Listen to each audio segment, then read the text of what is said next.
Hello and welcome back to Highfleet.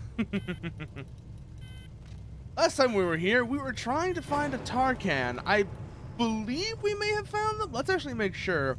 We're in Gajar. Let's see if they're here or not. Or maybe we've already got them. Exit. Let's see. So that's Gajar. Have we been to Zartana yet?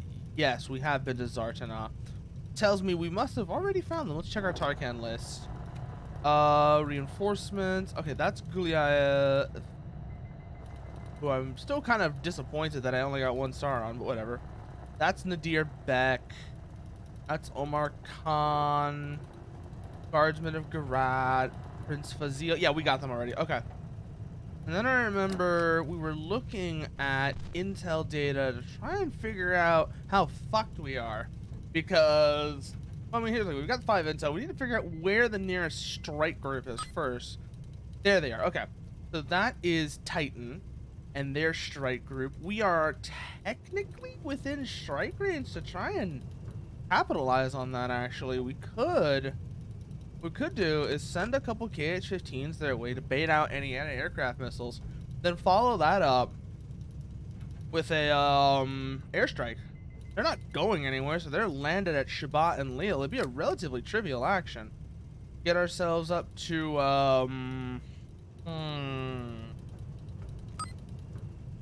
that tactical, what's up?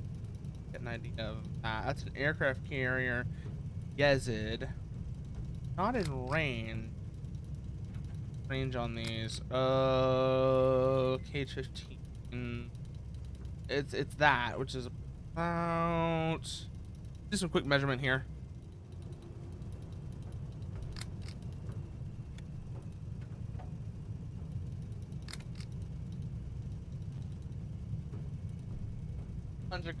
So it's about 1,200 kilometers.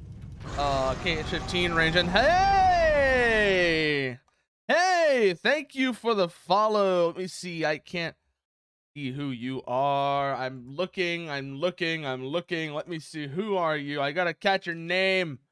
Imminent Depression. Oh, hey.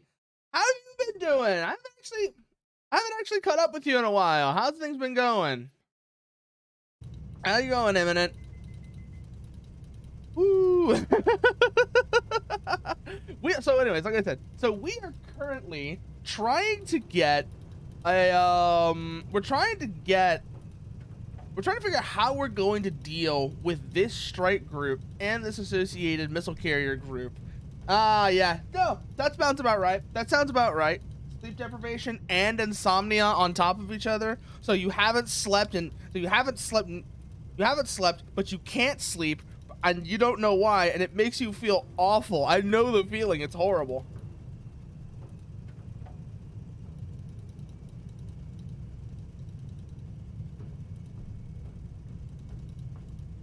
Especially because you don't know which one is going to wear off first. So you're wondering, if, like, are you going to stop feeling sleepy, or are you going to pass out? And it's not exactly certain which one was worse. Because not feeling sleepy anymore, yes. But we're doing all right so far. We haven't pushed the button, and remember, at this point anyways, they won't push the button as long as we don't. So all we've got to do is not fire off any nukes of our own, and we'll be, I want to say okay, but that's kind of optimistic. Let's go with not fucked. So do we want to go, like I said, we're trying to figure out what we're going to do here. That's Titan, that's Baran, that's Monsoon. Monsoon will look for anything. We'll send aircraft about 2,000 kilometers out. So let's draw, actually, no, not you. I need you. Mark them. About there. As long as we don't enter that circle, or Monsoon doesn't move, should be okay as far as aircraft carriers go. The other thing to consider is the range of Baran's missiles. So let's mark that down as well, which is about 1,200 kilometers. Actually, they're A1, probably A100s. Let's not be optimistic, and let's go with KH-15s. which, like I said, is about 1,200 kilometers. They're probably carrying A100s though, so it'll probably be shorter than that. But that's the KH-15 range. Then let's also mark down Titan's range, which is, they are definitely carrying KH-15, which have about a 1,200 kilometer range or so. So that marks down the threat radius for each of these groups. Let's also erase this line we made because we're not using that. Let's check here again. KH-15. This is our KH-15. Have a radius of about...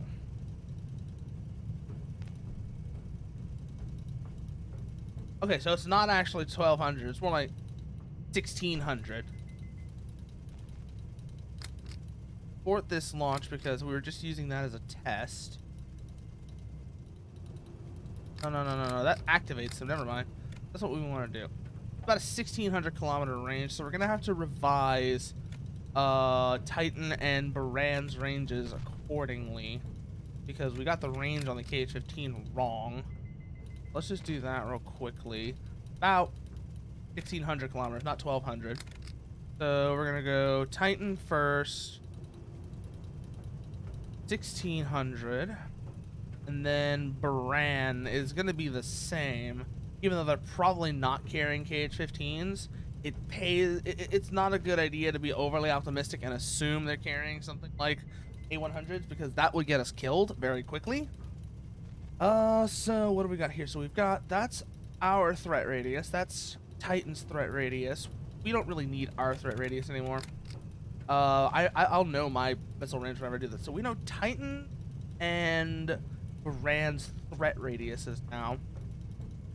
Aircraft range, I want to check that real quickly, is about there. See if I can actually get an idea of how to mark that. Basically, we can almost reach Engedi with aircraft. So we're gonna like estimate that real quickly, which is going to be, you grab you go there, and it's probably about there, 2,000 kilometers. It's 2,000 kilometers. Why am I acting like it's different? We already measured this with monsoon. We already mentioned this with measured this with monsoon, so we know our aircraft. It's what our pretty much one advantage over the strike groups is that we outrange them.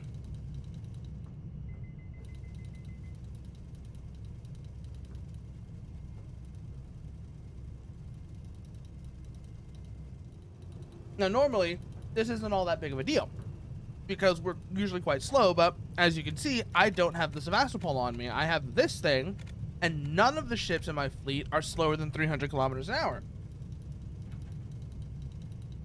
This naturally gives me an enormous advantage that I'm trying to press as far as I can. What I'm thinking we might do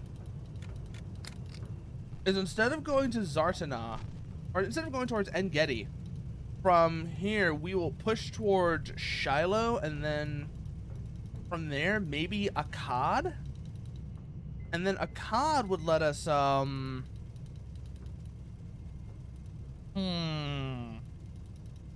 Akkad would let us, let's measure the distance from Akkad to Shabat and Leo real quickly, see if that would get us in aircraft range or not.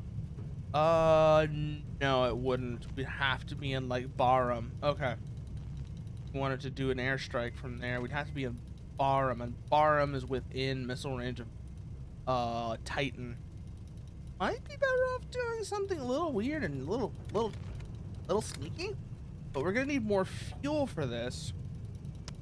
Let's see. Could do that. That would let us bring ourselves up towards Shabat and, you know, move up to like here and then fire an airstrike off at Shabat and Leo. But if we're gonna do that, we also want to be within KH-15 range, just to be safe. Like I said, we launched the KH-15s first, and then we would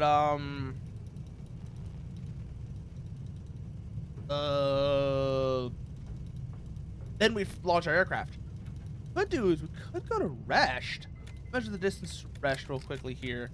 Resht is 1,800 kilometers. A little too far. Little too far. Basically, if we want to use our KH-15s, we have to be in range for them to use their KH-15. That's kind of the game here. What we're probably going to do is, so we're probably either going to go to Bahram or Engedi. Ugh, that's actually kind of a hard choice. I'm thinking we'll actually head for Engedi and then probably skip Resht. We'll need a little bit more fuel for that though. And this way, do basically set ourselves just ever so slightly outside of Engedi, clear Shabbat and Leo, and then let's get a little bit more until we can get to Tabal. What's the distance from Tabal and too far. It's too far to be able to use our KH-15s there. So we're gonna get a bit more fuel. We're gonna position ourselves just slightly north of Engedi, I'm thinking, and then that will let us like here basically. Position ourselves like here or so roughly. That way we don't have to worry about trade convoys or anything like that finding us. And what we can do from there is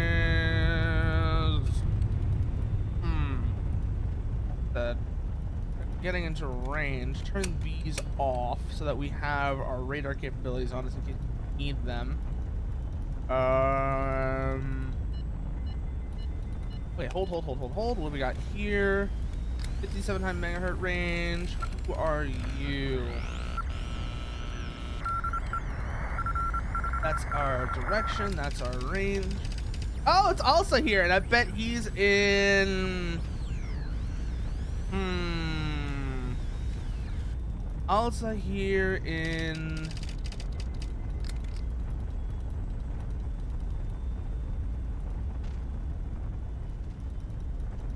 I'm guessing Urkesh. I'm not entirely sure because it's kind of hard to track the bearing on that because it goes away as soon as you try and pull out one of the tools to measure with, which is a nuisance, a massive nuisance, I might add. Probably either in Urkesh or Muchin though. So we'll see how that goes. First though, we gotta take care of the strike group, which is partially means entering its threat radius because we need to be able to launch against them. It means we have to accept the fact they'll be able to launch against us. Ah, fuck! Okay, hold.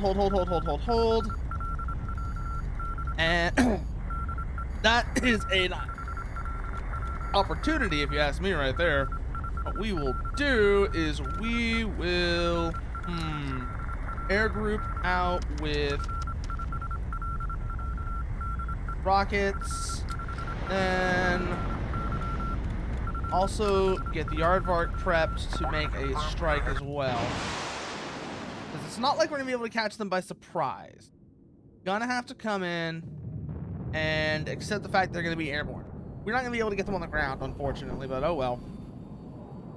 C'est la vie. Bonk! There goes. Nope, not quite. Okay, so the aardvark's gonna come in, do the follow-up strike. Once that's done, we will have Engedi secured, which will be handy, I guess. Intrepid. Yeah, that's not gonna help you at all. Where are you, Mr. Decrepit? Oh, hey, we already blew off some of its side armor, it looks like. Boom. Okay, get clear. Next volley. There we go. Only one of them hit. Track our ammunition. Okay, can we blow off that lower left engine? If we could do that, we could basically get them knock them out of the air because they'd be unstable. Yep, we got it. Okay, good. And now we have Engedi secured, which is kinda not what we wanted to do, but we can make it work. Kind of annoying that whoever the hell that was raised the alarms. So what do we got here? Ever ready? Yes, we want that. That is a super useful perk. Secure fuel. What do we got now? Who's it gonna be? Swear to God, because I swear to God, if it's also here, I'm gonna kill somebody. No, it's coming from that way. It is Owl, which is probably a trade group, honestly. So it's not a problem, is what that means. That means we have Titan to worry about, and maybe Baran as well. I don't know what Titan is doing right now. Probably send out a single aircraft. Once we've secured Engedi, we'll probably use a single aircraft to verify our strike location. And then from there, see what happens next. Okay, that does not look good. The ammo's gonna blow. Oh no. Fuck. Fuel secure. Okay, ammunition secured. Woo, that was really could have been bad. So we get the ammo before it explodes. Now we have enough time to secure this cannon as well. That's good. We can sell that. Once we've done both of those, we'll take... Oh, hello! Let's go. Single radar sweep. Missile target confirmed. And that means it's time to enter the danger zone. Because we're gonna take advantage of the fact we've got all these fighter jets on us, and we're gonna make full use of them. I promise you that much. We're gonna make full use of them. Okay, interceptors, prep for launch.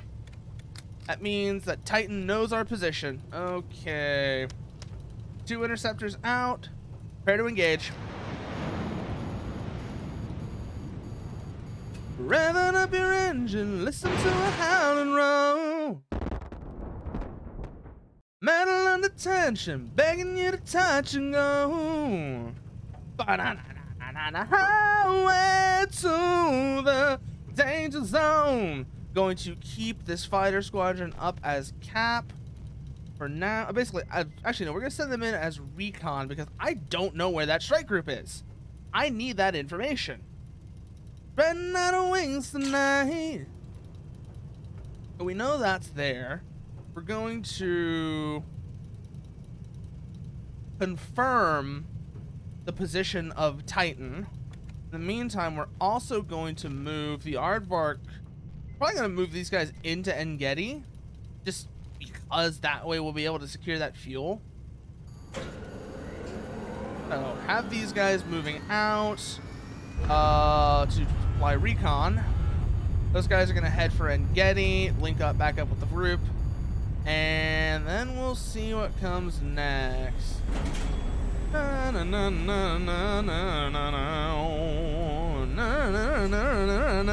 love this song. Like, Danger Zone is just one of those songs that is so catchy. It is amazing how you get caught into it, especially like. And one of the things I didn't notice about Danger Zone in particular until recently, there's the strike group. Okay. We have visual confirmation. We are going to take advantage of that. KH-15s, prep for launch. Once the KH-15s have impacted, we will have to account for activation time. Once the KH-15s have impacted, we will use an airstrike to finish them off. So KH-15s are out. Hold up a second intercept. No. This group can RTB. This air group can RTB. We'll pull up another 2 interceptor group. Pull up 2 more interceptors to go with that as well.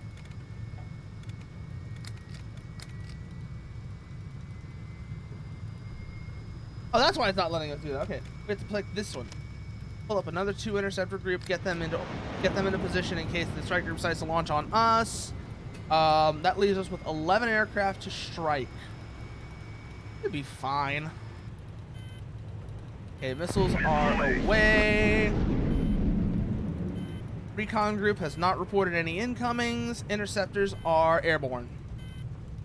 Let's see what happens next then, shall we? Strike group knows where we are. So, let's see how we deal with them, shall we? Because after all, last thing we want is for them to get close enough to actually use their guns. If that happens, we are in trouble.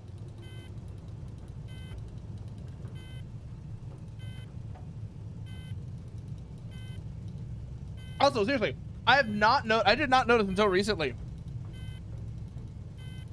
but there is a saxophone going absolutely ham at the end of Danger Zone. Like this guy on the saxophone is going nuts, and I love it. All right, there's the first KH-15. Impact confirmed. Okay, good. What about the second? Is it going to be coming in? Yep. Okay, radar has activated. Looks like it's found a target.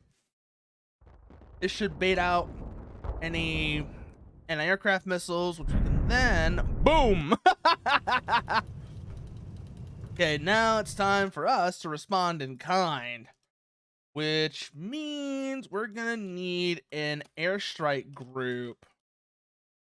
And let's see, how many of those are we gonna want? Well, we've got, how many aircraft we got? We've got 11 aircraft ready to go. We're probably gonna only keep 2 of those around in case we need more interceptors.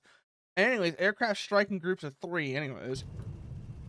But let's get that prep. We know they're airborne already, so we're probably gonna go with the big rock. We're gonna go with rockets. So we're gonna do 6 of these and then 3 of these. We know they don't have any air assets of their own, so we don't have to worry about a escort, you know, any sort of like fighter, any sort of like air missile arm. We could basically send them all in with a strike armament. And with that, of course, means comes time for the Flight of the Intruder. I love this song. Like all of these fucking like old fighter jet movies, I love them so much. Whether it's Top Gun, Flight of the Intruder, Iron Eagle, they're just fun. They will always be fun movies.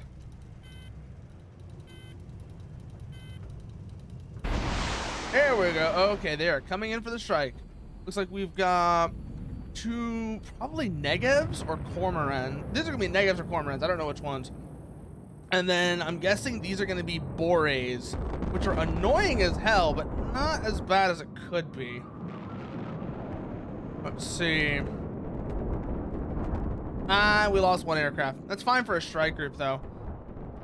3 aircraft. Shit. That's not good. That is not good. Hey, well, so while we're in Engedi, let's see if we can't replenish our air group. That might be worth... Oh, hey, a caravan. Grand Noyon, the stars that guide us are disappearing.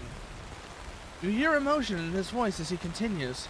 I refused to believe it at first, but the star of the east, Al-Jarmi, has not been in the sky for a month. The charts I bought in Mesher are useless now that Al-Jarmi is no more. These are the end times, Grand Noyon. These are the end times. Caravan drivers about the Tarkans. Hidden cities. It's hidden city to the north of here. Excellent. So now we know where a hidden city is. Those are areas we can rest pretty safely and give us the opportunity to replenish our supplies and such without being on a time crunch, which is very nice to know. Over here though, we're currently engaged in dealing with this strike group. We're going to do this. Problem is, this strike group already knows where we are, so we've got to deal with this one before anything else.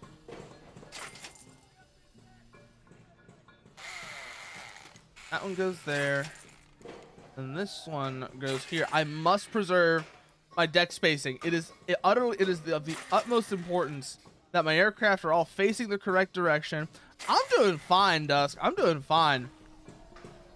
I'm just currently replenishing the air group on board the Enterprise because, oh damn, yeah, no, an aircraft carrier is no good without aircraft, so we got to make sure those are topped up. Same note, while we're here, do they have any? Excellent. We've got 7 of them. We'll take like 5. Let's see. We've got 36k. While we're here as well, let's sell these things we grabbed. They'll help replenish our funds. We don't need them, honestly. D80 Molots go for 4k each. Sarmats go for 6k each. We're not using the Sarmats. We'll sell those off. Use that money if they have these sprints on them, because I always need sprints. Oh yeah, I know that feeling, Dusk. I absolutely know that feeling. It's like you just don't want to do anything, even like you know you have to. But you're like, don't want to think about it because it's miserable, isn't it? It's awful. But I mean, it's actually bad going up. It's like you just don't want to do things. What was I looking for?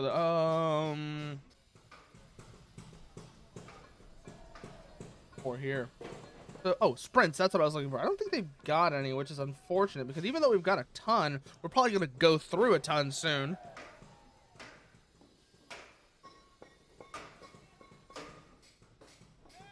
Because although we're primarily using interceptors to deal with the inbound cruise missiles,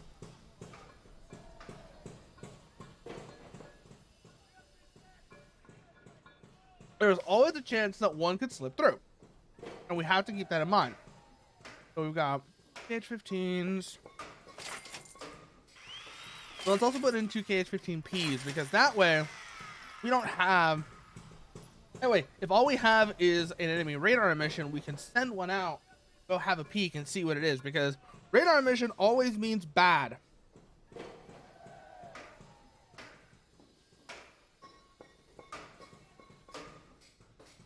It means we're dealing with strike group, or at the very least a missile carrier group.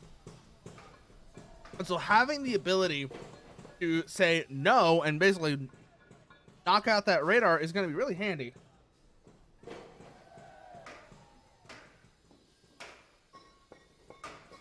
So we've got those loaded. We've got the Enterprise's air group as replenished as we can. Aegis is loaded. Tanker's ready to go. Gladiator is the Gladiator. It's got a bit of damage, but fine.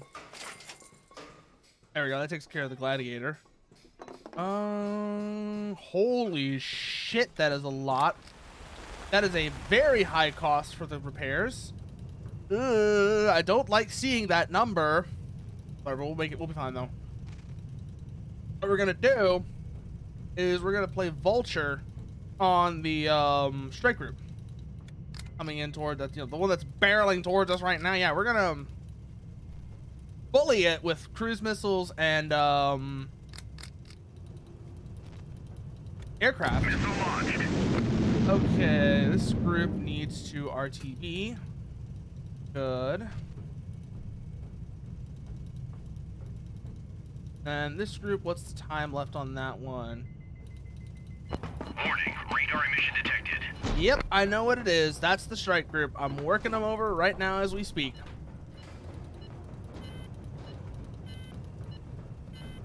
See if this cruise missile can find them. That's going to be the interesting part. Yep, it's got the target. Okay. Here comes another. Oh, thank you for that, Hodge. Ooh. And one.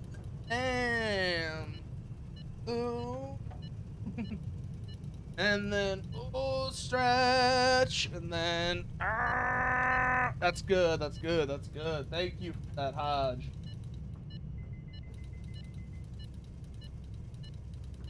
Yeah. Oh, that tells me the strike group is it's still deciding on what. I think it still wants to play. It's still approaching. Which weirdly enough kind of works in our favor. Because what we can do, like I said, is just this. Keep hazing it with KH-15s until it decides it doesn't want more. It doesn't want any more. So it finally goes, no more, no more, I yield. Okay, missile is active and searching. It's got the target. Let's see who it goes for then. That's going to be the interesting part. Went for the wide boy. Oh, there it goes. Goodbye. Oh, that was good. Hey, while we're here, let's go get some fuel so that we can send the aardvark out. So like I said, go play Vulture. At least enough to get to Agtash. That way it'll have, the aardvark will have more to work with.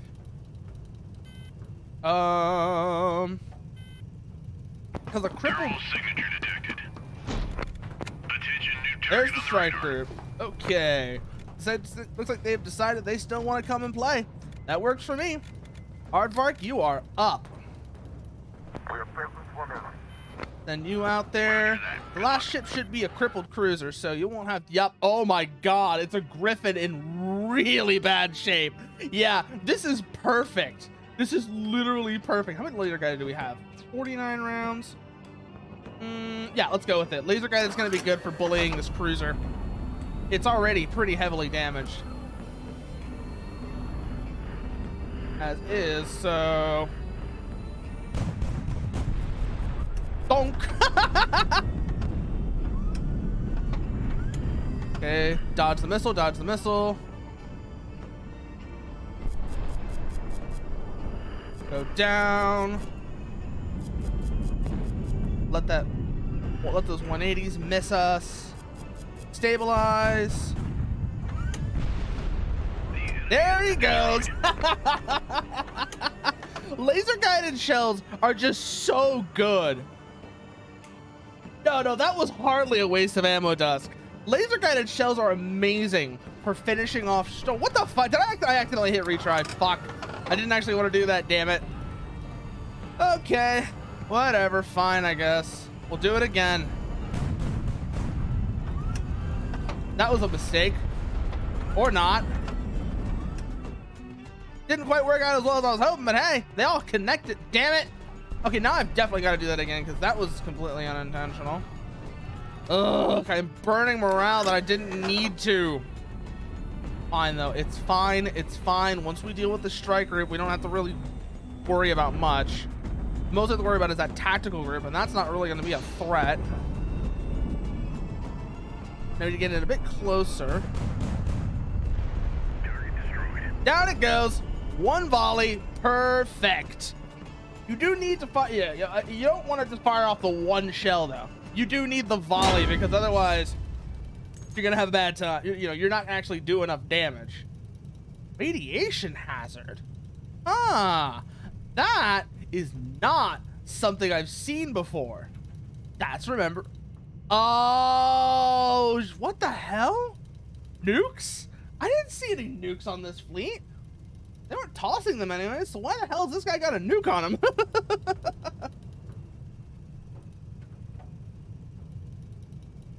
Well, I'm guessing they were planning something. Let's see here. So we're not going to be able to recover that 2A37. Let's just write that off. Let's get the fuel tanks. And then we're going to get that nuke. Secure the nuke because we don't want random nukes floating around. That would be bad. Radiation exposure. I knew that was coming because we weren't going to be able to, get that with crew protection. So we got the nuke. And we have secured the nuke, which is useful. Let's send these guys back to Engedi to regroup. And then we know there's a hidden city around here somewhere. Yeah, north of Engedi, there's going to be a hidden city. We don't have to worry about, basically don't have to worry about Shabat and Leo. What we can do, what the fuck are you? What have we got here? Radio is, I swear to God, if it's also here again, I'm going to fucking strangle him. Where are you? There it is, there it is, there it is. Get me a bearing. I swear to God, if it's also here. Also here, I'm going to fucking strangle you, I swear. He's in or good. Okay, so we know where he is now, though. That's useful. Because we do want him for the end game. We want as many Tarkans as we can get.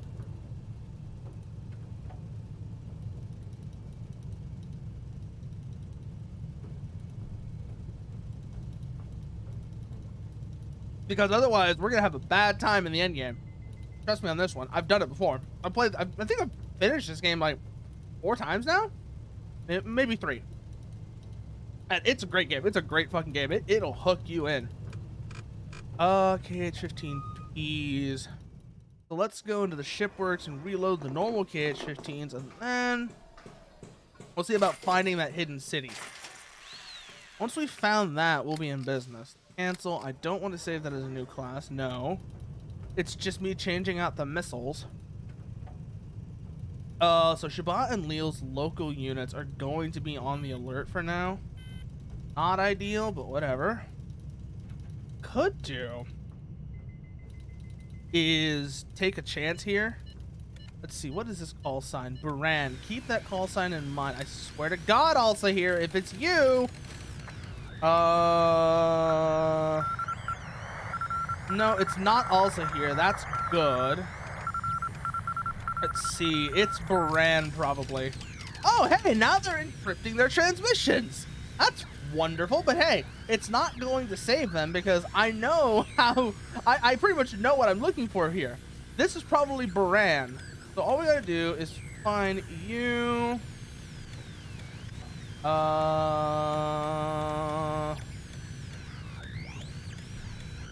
Not Baran. Okay. That's useful to know. I kind of assumed it was Baran because it's a 5-letter word. But if it's not Baran, then we're going to have to do a little bit more digging. Because basically what we need to do is find a key phrase. And then once we can find that key phrase, we're pretty much set. We don't even... So what you can do in this game is you can find cipher keys. But I've never really needed them.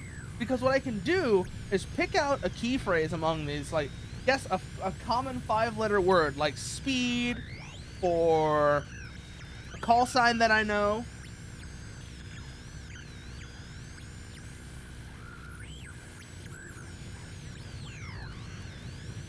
And go from there. They basically never use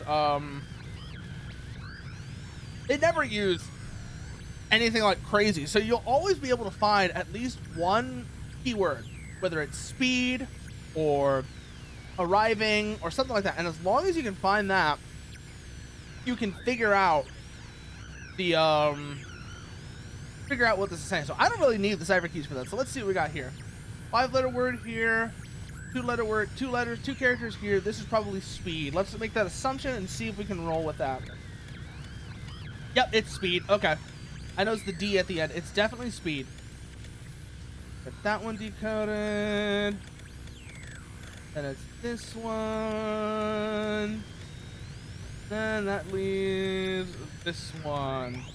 And let's see what we got here. Ebonite travel speed 90, expected less than an hour. Average speed 90.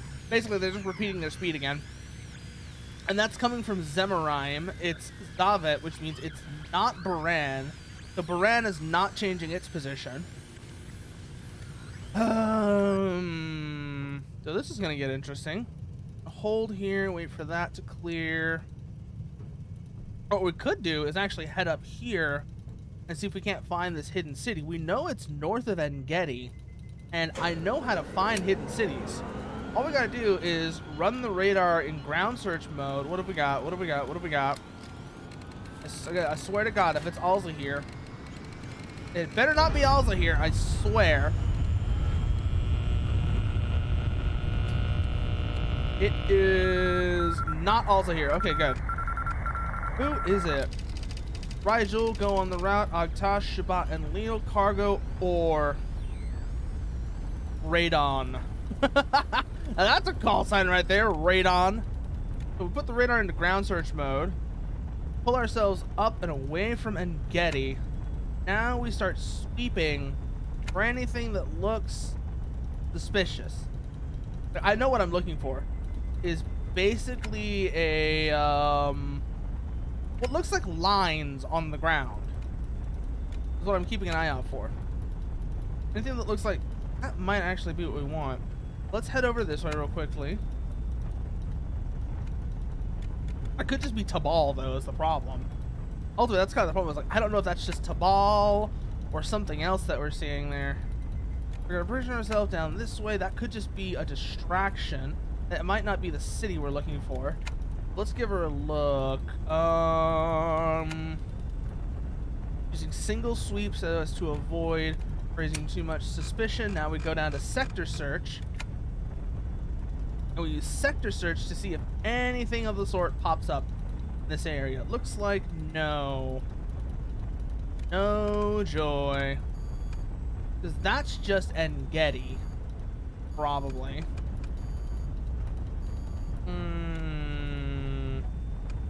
Yeah, that direct south bearing, that's probably just Engedi. So we needed to go further north. And that means we're probably going to have to go back. Let's go to Tabal, actually. So we're going to... First things first, send an air group to Tabal. That way we can get cheaper fuel. Send an... Actually, no. First, send the Aardvark to Tabal. And then when it's about halfway there, to account for the speed difference, we will... use an air group. We'll send an air group to go and, you know, basically hit them pretty much simultaneously. That's the idea here. Oh, hey, we're actually full back up on aircraft. Okay. So we're gonna go right about here.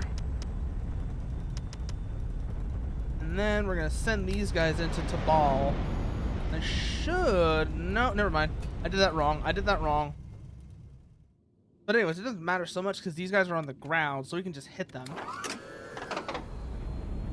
We don't want the laser guided for this.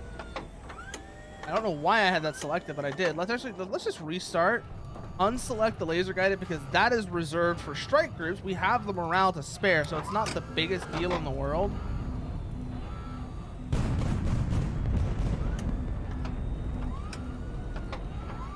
Come back around down.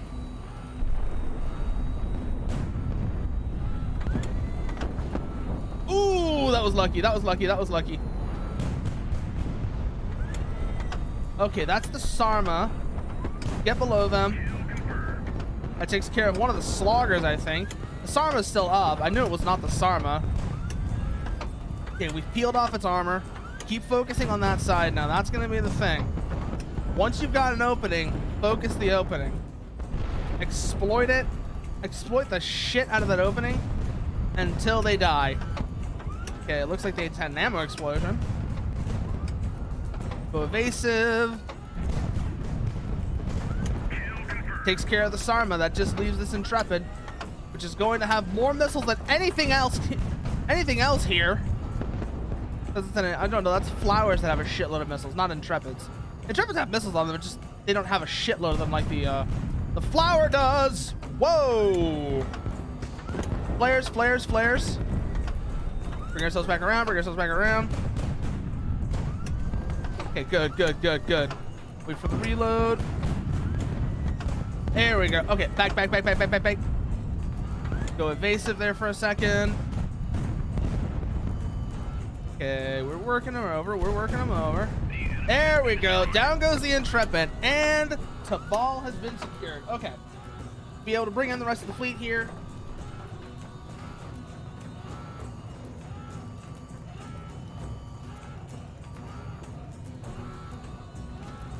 Go resupply, and then we'll take a look and see what we do from there. Veteran gunner, that'll be handy. We don't need that. Okay, we're gonna lose that cannon regardless, because we're gonna go for the captain's cabin. Dead. We don't need the radio room. This will be useful to help find Tarkans. Let's see, east of Tabal, so that could be, and that could be Shubat and Leal, or Demarine. Let's mark Shubat and Leal as a potential Tarkan location while we're here.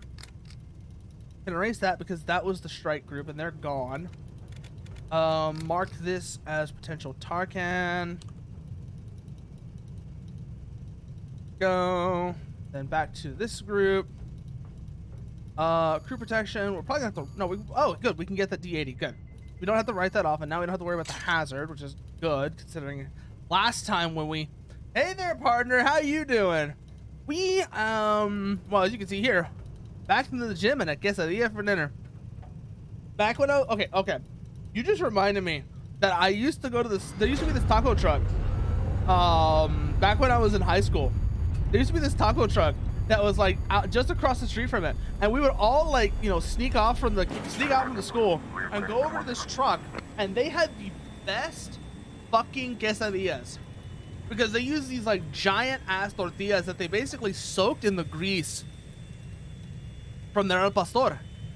And even if you didn't get al pastor on it, so the tortilla was soaked in the grease from the al pastor, and so these tortillas were the best fucking tortillas ever. I swear to God. They had this like deep orange to them from the grease, from the pastor grease, and they were fucking amazing. Beginning final approach. Let's bring her down. We're gonna go for that 38 dock if we can. We have all of our engines, so it shouldn't be that 500 difficult. meters. So bring her down, bring her down, bring her down. 300 meters. Once it's in position, we'll see what we go from there. Okay, 76. Good. We are okay. We're doing good. We're doing good. We're doing good. Watch 100 our meters. Throwing in. collision. Okay, we're good.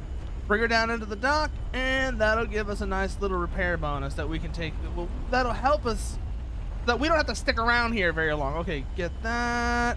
Then again, my brief time in food service during college, so many people had no idea how to. Yeah, I know. Oh, it is. That's really the thing, partner, is a lot of places. Oh, what is this? Two well-dressed young men ask to see you. Bowing deeply, they cordially invite you to dine at the house of a local Muali. Mentor, it is an honorific reserved for sages and legal scholars. The room they take you to is well lit and spacious. Several guests are already reposing at the long dining table. Master of the house has saved the best seats for you and your companions. I remember this one. I remember this one. The excellent meal is followed by slow, leisurely conversation. Master of the house addresses you. I have heard many stories of Sayadi wisdom. Do be so kind as to answer a question for me, Grand Duke. Two men are stranded in the desert. One carries a jug full of water.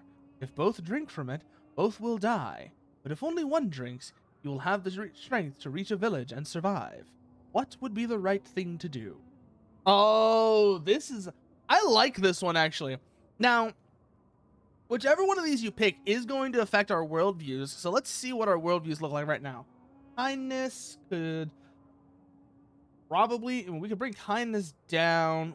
I think what we do is we could either bring either kindness or force down, depending on which answer we have. Because, you know, the man with the water, we either say the man with the water should drink it all, the man with the water should give it all to his friend, or they should split the water. Split the water would improve our order worldview. Drinking it all, yes, it kind of is, partner. It kind of is if you think about it. But not so. It's not so much to measure whether or not you're a human being or whatever. It is to measure. It's basically a question of what do you consider important. Because this is, like I said, this is the situation. Now, is it? If you value force, you would say the man with the water should drink it all. If you value kindness, you would say that he should give it all to his friend. If you are a stick in the mud, you would say they should split the water, even though, like the guy said, if they split the water, both of them will die. So the question there is, like, what do you pick? And this, unlike, now there are some situations where whatever choice you make, some choices are objectively better than others. And we'll maybe see some of those coming up.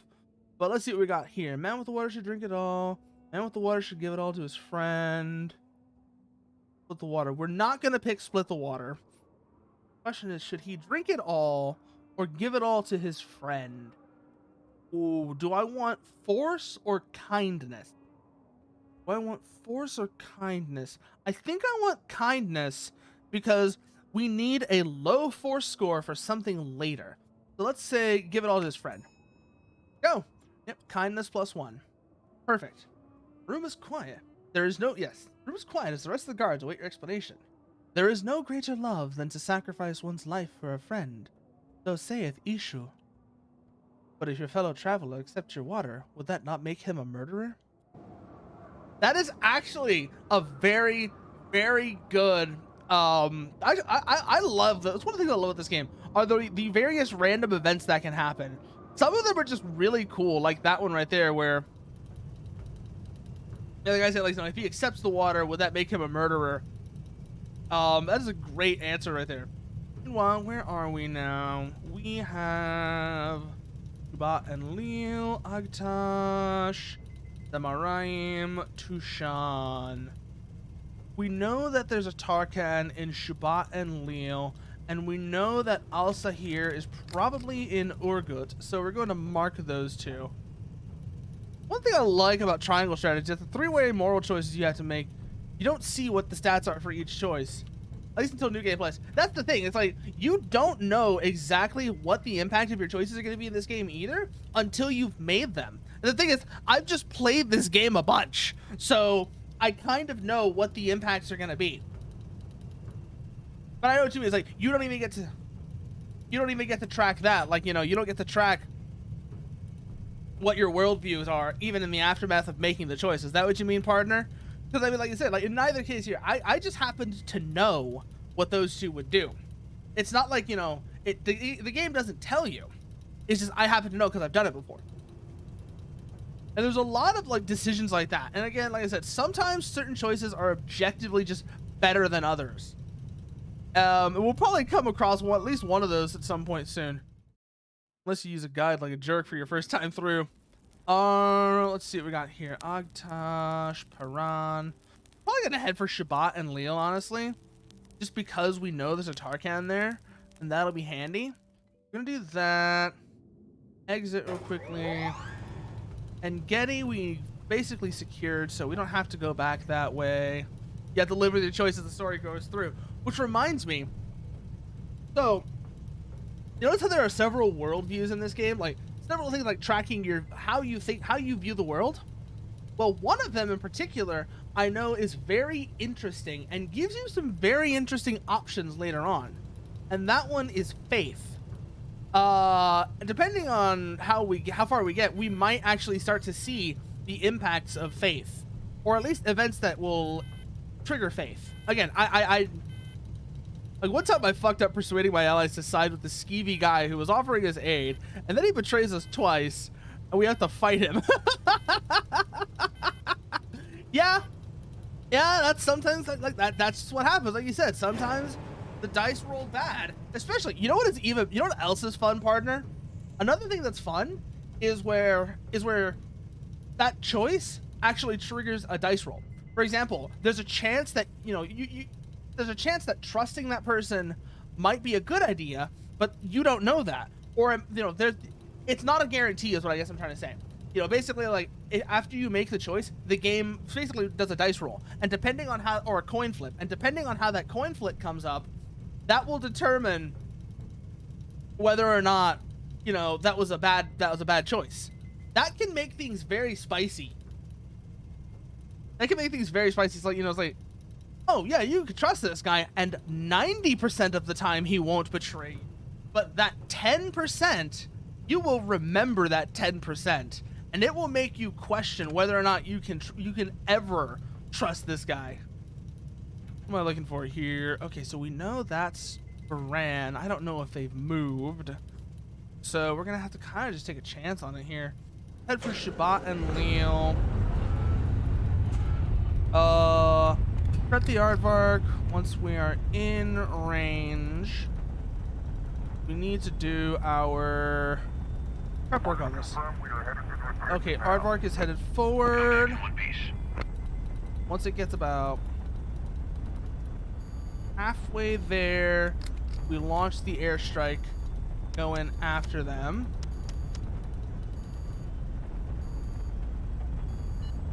No, before them, I should say, not after. Let's see here. Oh, we got a radio signal. Who is it?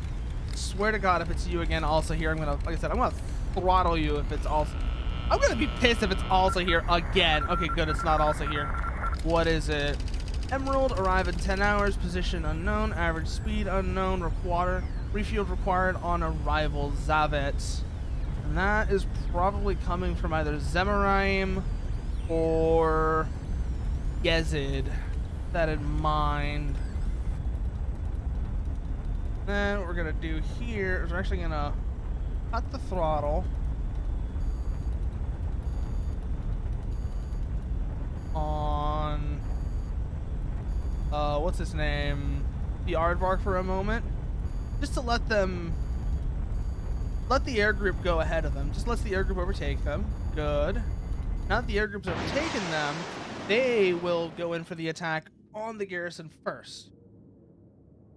They're just here to soften it up, so we don't actually want them to completely destroy the garrison. We're gonna keep an eye on that. Kill confirmed. And then aircraft retreat. Leave that last ship for the Aardvark to go. That way we can recover things from the crash site. I've kind of gotten this whole thing down to a science, like I said, just how to use carriers effectively is one of the things I've kind of just. I bet that was Piotr bitching about our fuel. I bet you that was Piotr bitching about our fuel situation. I swear to God if it was. Like, we're fine, Piotr, we're fine. We were actually heading straight into the city as it was. You. Down here. This slogger is now having a bad day. Let's make it worse, shall we? There we go. Like I said, make their day worse for them. And so that takes care of the slogger. Next thing you gotta figure out. Okay, so that basically means Shabbat and Leal has been secured.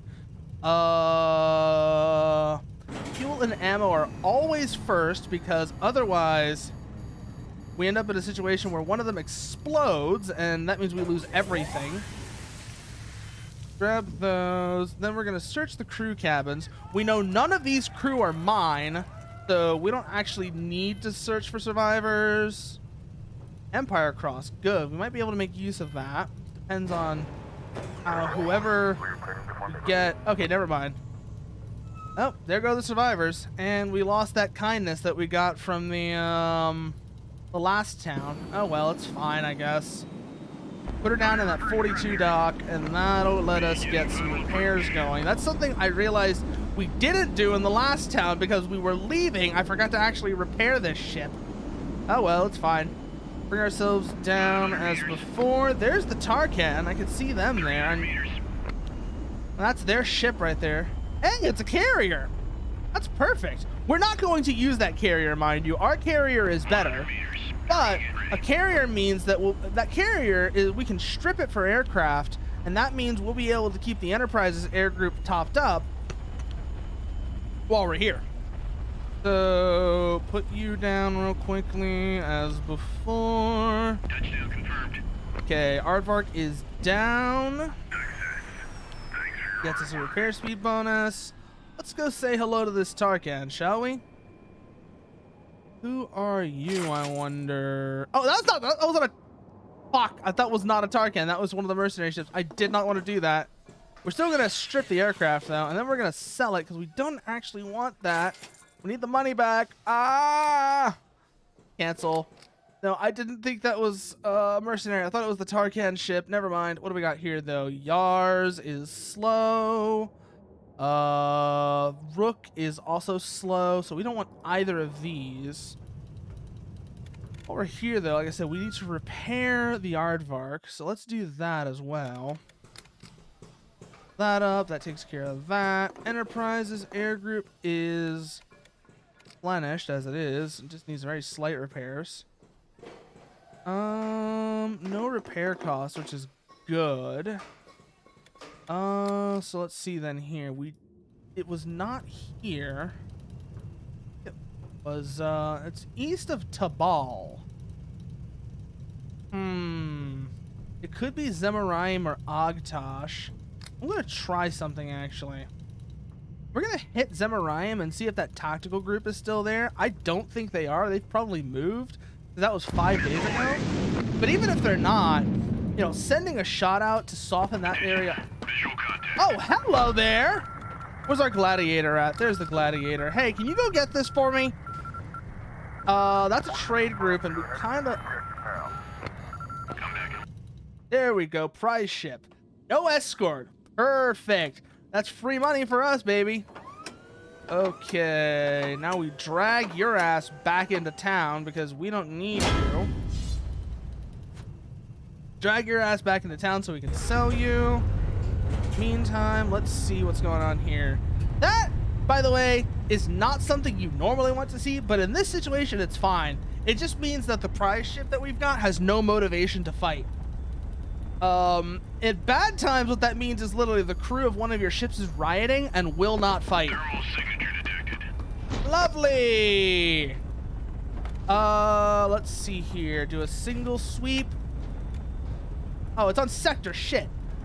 We know the vector on it though, so we can just still do a sector search.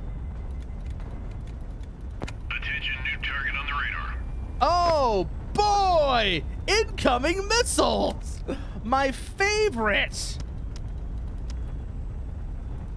Well, time to go back into the danger zone. Yay! I want to fucking die.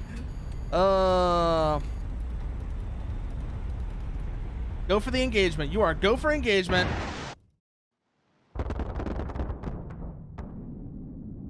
Shit, shit, shit. Didn't listen to a howling roar. Metal under tension, begging you to touch and go. Da-dum, da-da-da-da, highway to the danger zone. Right into danger zone. Okay, one missile is down. Interceptor group, go for the second. Red in the twilight, spreading out her wings tonight. She got you jumping off the deck, shoving into overdrive. Highway to the danger zone. Pour. Oh, beautiful, beautiful, beautiful. Okay, bring the interceptors back in, launch up a new group. There's going to be more of those inbound. Say hello to you until you get it on the red line overload. You never know what you can do until you get it up as high as you can. Signature detected. Told you there'd be more, didn't I? Check our inbounds.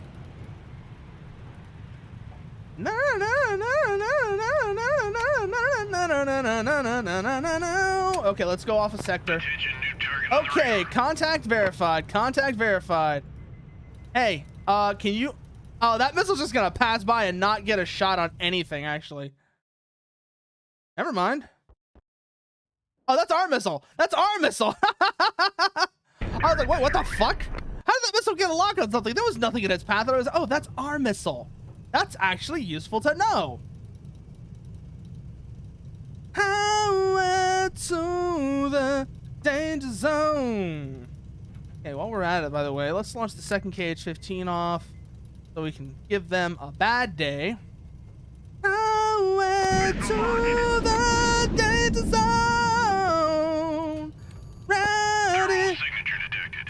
God, this is basically... Attention, What have we new got target on the here? radar. Sector search. That one is not going anywhere. Beautiful. Neither of their missiles have got a lock, which is exactly what we like to see. Now here comes the saxophone, by the way. Listen to this saxophone. This saxophone goes absolutely fucking ham. To the danger zone. Actually, no, not quite yet, but there's going to be a saxophone. Oh, hey, we got about 11,000. That's not bad. Warning, radar emission detected. Okay, Elant has picked up contact, which means they are transmitting. There it is. There's the saxophone. Listen to this guy on the saxophone. It's like he's doing like the fucking guitar solo on a sax, and it's amazing. Highway to the danger zone. Right into the danger zone. Let's see what our contact. Detected.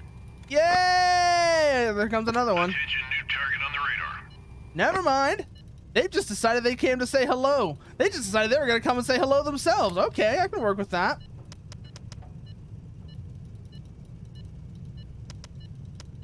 Hey, I got something for you, asshole.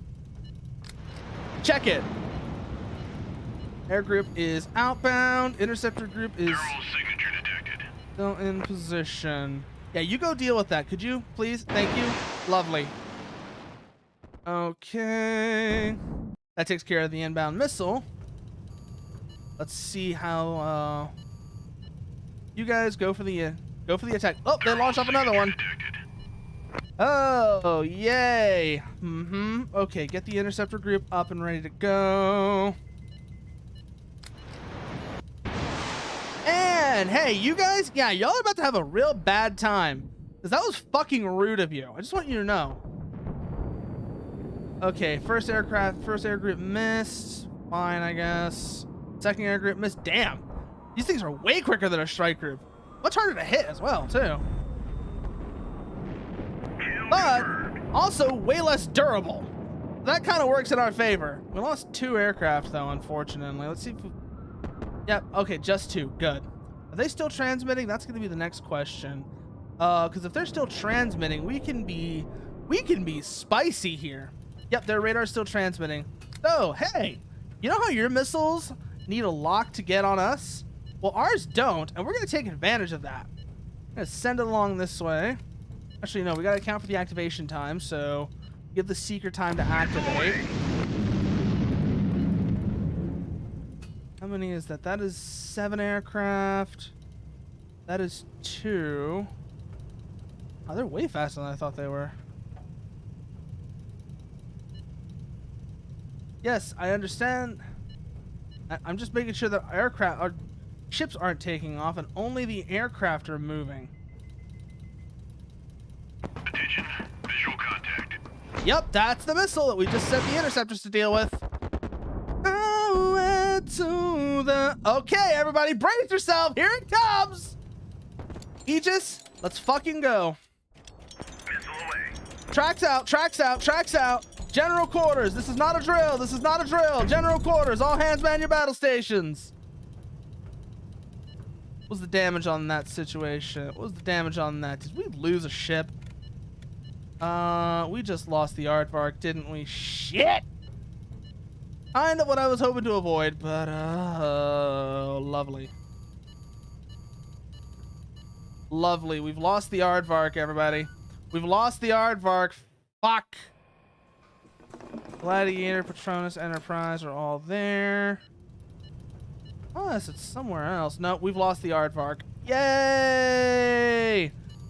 It's the opposite of what I was hoping would happen. This is the exact opposite of what I wanted. Oh, looks like they've fucked off.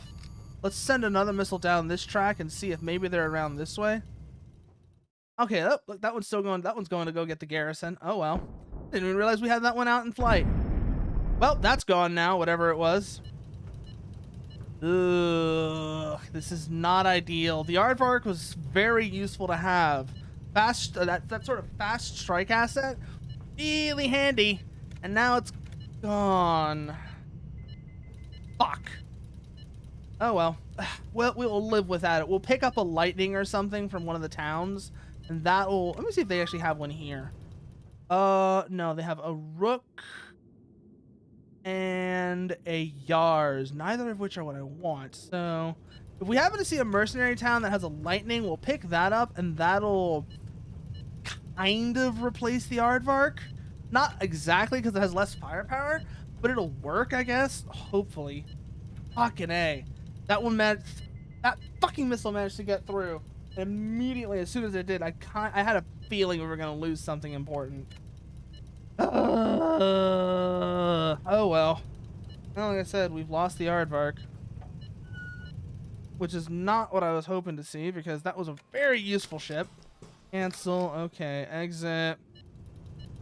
We are not having a good day. Okay, we're gonna send that second KH-15P along this way and see if it finds anything, because I know those fuckers are down this way. Okay, Seeker has activated. No contact. That means they are somewhere else.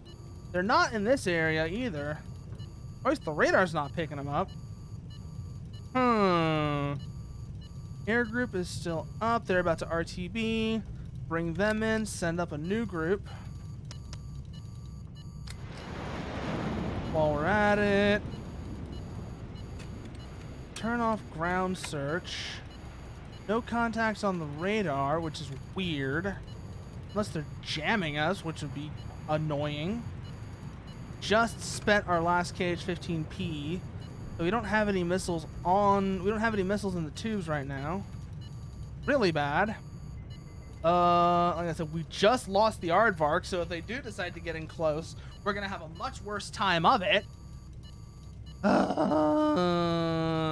We've still got the gladiator, which is something, I guess. Let's see, where is the nearest mercenary town? Barum is a merchant town. We could make our way to Haran as our best option. Okay, we're probably gonna let's get fuel. Let's not, you know, moan too much about the loss of the aardvark, because I mean, yeah, it's gone. The aardvark is gone, and that sucks. But that's kind of just, you're gonna lose ships. You're gonna lose ships in this scenario. It's just really bad when you lose one of the good ones. It hurts when you lose one of the good ones. Let's see, 130, 300 millimeter. We don't need those. General purpose bombs. Those are good. Those are good. 130 laser guided. 130. When did I get incendiaries? We got them a while back. Okay, it's fine. It's fine. It's fine. Proximity fuse. That's 100 millimeter. 37 millimeter incendiary. That's 100 millimeter. 100 millimeter. We don't need those. Do we have any 130s on us? Good. We have 3 130s. We're gonna hold on to 2 of them. So that when we do get like a lightning or something, we'll be able to just stick that on the what's it called? On the lightning, because that's a huge upgrade going from 100 mil to 130. Trust me on this one. I've done it a few times. It is a huge upgrade. That's been redone. This is as good as it's gonna get. This is as good as it's gonna get. This doesn't need any. Well, this needs its missiles replenished. So, have they got any in here? I doubt they do. Or if they do, I've already bought them. Okay.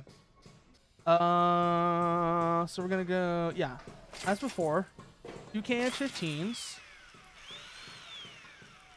We're gonna put them like this though, just because I can. It doesn't actually matter, but I like doing it this way for reasons. And then 2 KH-15P. That gives us 4 missiles that we can use. Then we're gonna figure out where the hell this damn radar emission is coming from.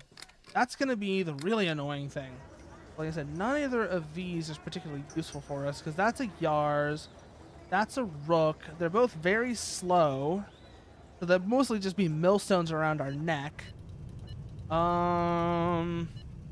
We know that this guy is probably along this line somewhere. What we could do is send up a recon aircraft to find them. Not really what I want to do in this situation. We might have to. There they are. Got them. Oh! Oh, no. No! Oh, no.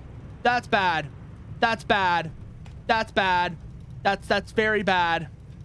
That is a strike group. That is a strike group, and none of our aircraft are ready to go.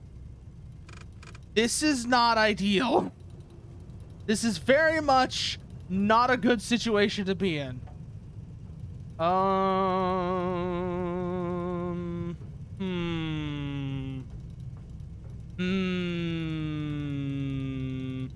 We don't have the fuel to run, do we? I got a feeling we don't have the fuel to run. We don't have the fuel to run, so we're gonna have to just deal with this strike group here. Lovely! We only have 3 aircraft ready to go. Okay, one of our KH-15s is up. We're gonna send her up, see if we can't get a hit on the strike group in the meantime.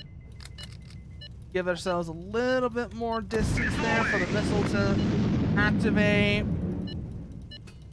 What about P's? No P's are ready to go yet. That's our missile inbound on that strike group. They're probably about to launch one themselves. We'll see. Oh, no, we're good. We're good. We're good. Missile has got the target, and let's see what our threat picture looks like here. Not great is the answer. Donk. Hey, one of them hit, though. Okay, so the missile connected. That's good. We know their speed is... We know their speed. We know that we could... If we really needed to, if we had... Let's actually refuel. Let's get refueling operations under the way. That way, in case we do have to run, we can. After all, we can very easily outrun any strike group. We're about 3 times their speed. Probably, if we have to run, we're going to run to, like, Barum. Probably, so... Actually, we're going to run to Akkad. Yeah, run to Akkad. Because, like I said, we can easily outrun them if we have to. What's our aircraft situation look like? Still not great. Is the answer. It's not going... It's going to take a while for those to be ready. This is not a good situation to be in right now.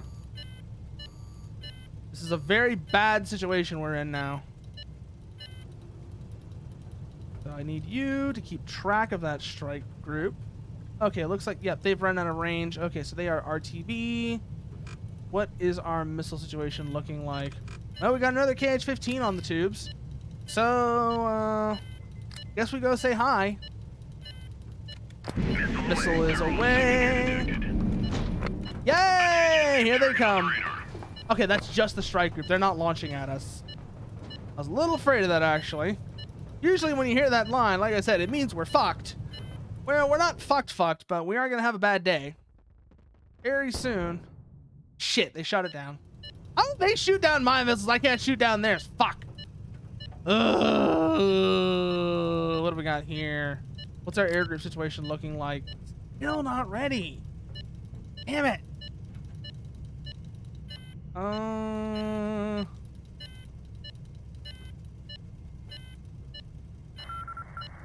Okay, strike group is in visual range. We have 8 aircraft ready to go. Let's go say hi then, shall we? We're gonna save 2 for interceptions, missile intercept, and send the aircraft out to go say hello. These are big, fat, slow cruisers, so bombs will be effective here. We don't need to actually use rockets on these. The enemy has been destroyed. Good, we got one of them. We got one. I am not enjoying this situation, though. I'm very much not enjoying this situation. Oh my god, who would have thought that the thumbnail for this stream would be so prophetic? Hey, the KH-15Ps are ready. Yeah, I got something for you assholes. Enjoy. Missile launched. Okay, first missile has got its target and is inbound. They've basically burnt through all their AA missiles, so these should both connect. And it's good. Second one is inbound now. Bonk. No kills, but that does slow them down still. Exactly what we need right now. We just need to keep hazing them. Basically, that's what we're doing. We're just hazing these guys with aircraft and anti-ship missiles. We're gonna want the 250 kilos. Just use the big ordnance. That's kind of what this scenario is right now. It's just use the big ordnance to make them suffer. Okay, that's one down. Can we get the second? Can we go for 2? Come on, come on, come on, come on, come on, come on, come on. Ah, not quite, not quite, not quite, not quite. All aircraft made it out though, so that's good. Do we have any KH-15s on the tubes now? On to the next question. No, we do not. Aircraft are all refueling and resupplying. This is not good. This is bad. We could try our luck with the Gladiator, I guess. That's what we're gonna have to do. Yep, we're gonna have to try our luck with the Gladiator. Don't have, oh god, this has 100 mils. So we don't have any laser guided, so this is gonna get interesting. This is gonna get very interesting very quickly now. This is not a fight. This is a fight I really wanted to avoid.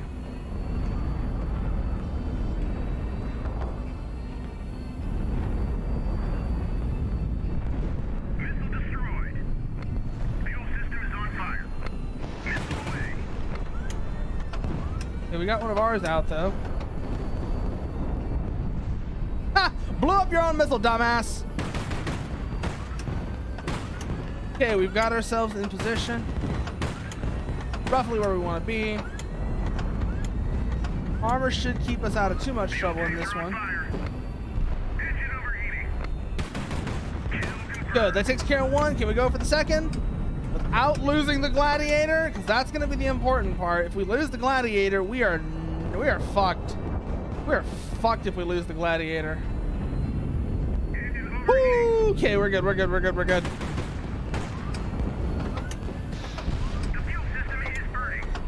Okay, okay. Fire extinguishers, hit the extinguishers.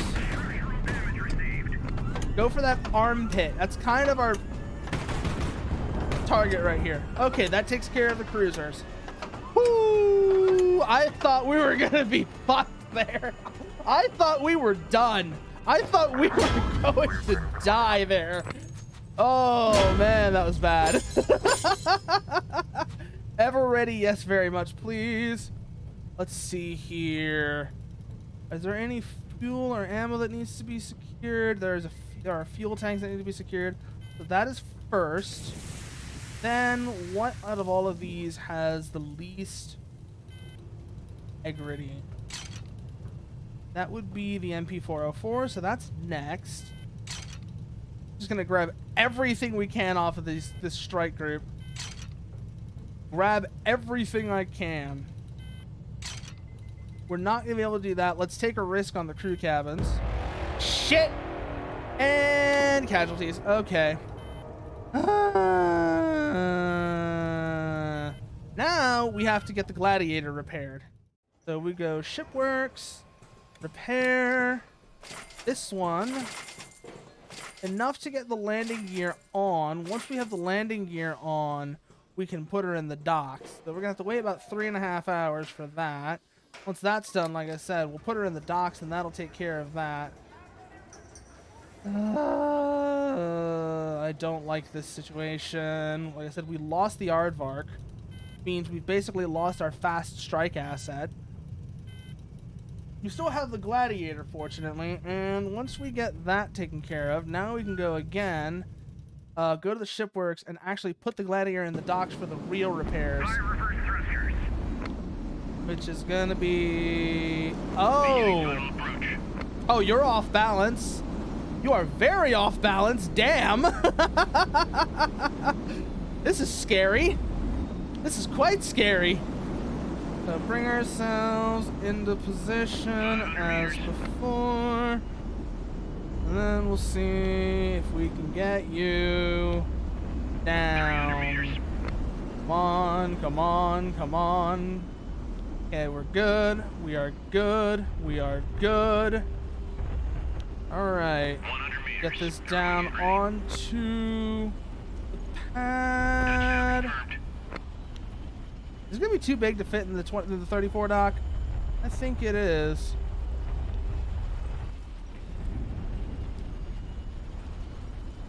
Just too big. But if we can balance it, hey! Big bonus. That's exactly what we need right there. Now, once again, we do this, we do that. That's gonna be much quicker repair than it would have been otherwise. Bonk. We don't need either of these. Well, we don't even want either of those. They're slow and not great. Fortunately for us, we did deal with that strike group, so that means we're in a lot less pain than we otherwise would be. Let's see. Who are you? I swear to God, if it's Alsa here. Far northeast of Gajar, there's definitely a Tarkan. Yes, I know, Pyotr.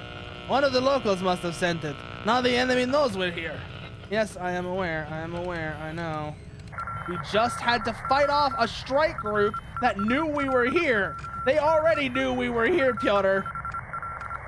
This, of course, means that all of the strike groups are going to come now, but, well, we have to hold for repairs, unfortunately.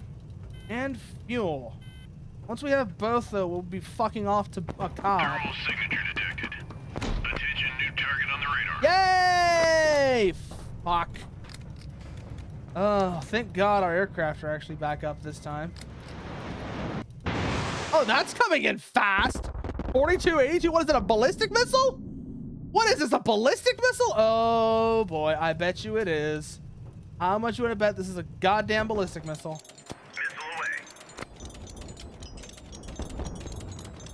Okay, okay, that takes care of that.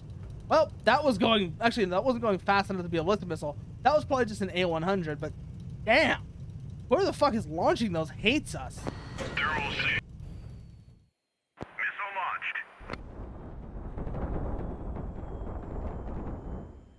No, I am not losing the tanker. I don't care if it's scummy. I'm keeping that damn tanker.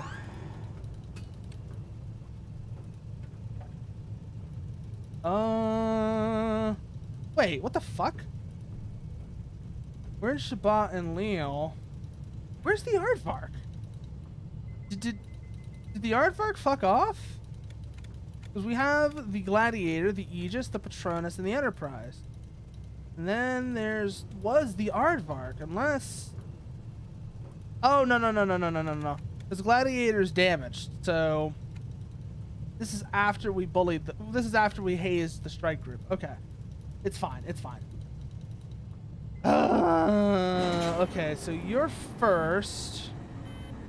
Then we're gonna take a bit of a chance here. Protection. MP404. Yeah, MR500. 2A37. I'm gonna lose that 2A37. I'm gonna get the radar instead. It's more valuable. There we go. Okay.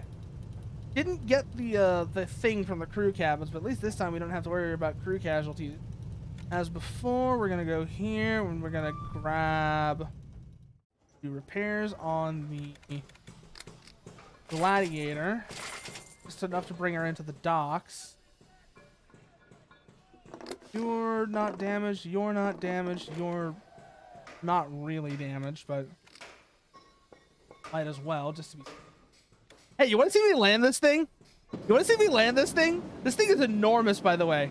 Watch what landing this is like, because landing this is an event. Let me just put it that way. You see how there's usually that little indicator that shows the ship as it's coming in? Wait until you see the size of this thing relative to the docks and to the other ships, because that little thing that's coming down in the display, that is to scale. 300 meters. Anchors away, my boys. Anchors away, dun dun dun da da da da da da da da da da da da da. Da da da da da da da na na run dun dun. Oh damn. Look at the size of it. Look at the size of this thing. It is an absolute unit. It is an absolute unit. It is enormous. Like, let's go back to the in-town view. That is a normal ship. That is the only ship here now. The Rook fucked off, I guess. But just look at the size difference between these two. Very much you, the guy she told you not to worry about. Look how fucking massive this carrier is. I knew this thing was big. I've done this before. But it's just always nice to have that visual comparison to show you just how huge the goddamn carrier is. Oh. That's okay, so that's everything we need to do here. Ship works. Well, since we landed the Enterprise, we're not gonna be able to land the Gladiator, so let's just repair it all the way. Or at least all the way it can go. It's gonna take 18 hours. That was funny though. It was worth it for the funny. It was totally worth it for the funny. Because now we're gonna have to deal with inbound missiles, but we had to deal with those anyways. Quick radar sweep to make sure nothing's gonna surprise us. Alarm should be going down soon. What's this radio signal?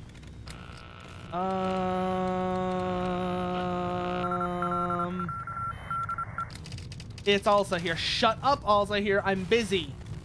I am busy, Alsa here. I don't care what you're trying to do here. I don't care that you want to meet with me. I will meet with you soon. I know where you are. First though, we have to deal with some problems that really pissed me off. First there was that A100, which damn, that thing came in fast. Yes, I know, Pyotr, but we need repairs. We're gonna have to sit it out. We're gonna have to sit through that. I don't like it either. Trust me. Okay, nothing inbound yet. And we're clear, so let's get the fuck out of here now. Over to Akkad.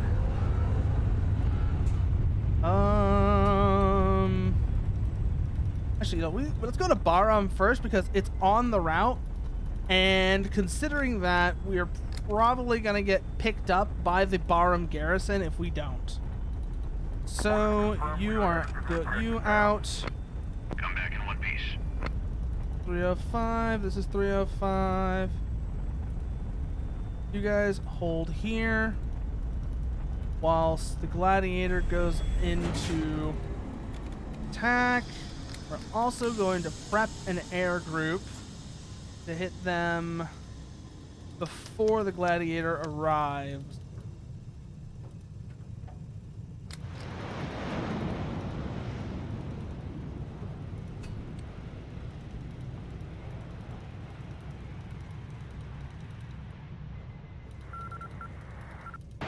There we go. Okay. Air group is in. 2 ships. Looks like a courageous and 1 I can't ID. And they all missed. Oh, no, that one got a hit. That one got a hit. Where are they? We lost 2 aircraft, annoyingly enough. Donk! Okay, looks like, yeah, okay. Bring that back. We'll let the gladiator go in next, and that'll finish off that courageous. Courageouses aren't that big of a deal. They have a single 37, and so they're basically a non-threat. Especially a damaged one. Like, a courageous is not a threat. A damaged courageous is, like, negative threat. Best way to describe it. Also, I'm probably going to swap these 100 mils on the gladiator out for 130s, just because they're so much better. But first, while we're here, let's secure... Let's see. Fuel is first, as before. Then the bomb, so that it doesn't blow up on us. Crew protection, because I've had too many incidents so far. I have not had... Attention. Visual contact. Oh! Boy! That was a recon aircraft. That's good to know. That wasn't a bombing mission, but that means a bombing mission is going to come next. Okay. What's our aircraft range looking like? We are going to... No, we have to get closer first. Okay. So, into town.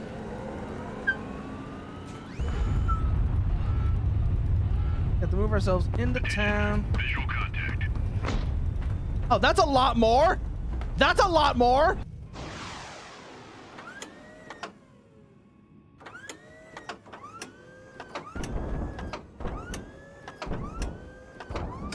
Missile destroyed.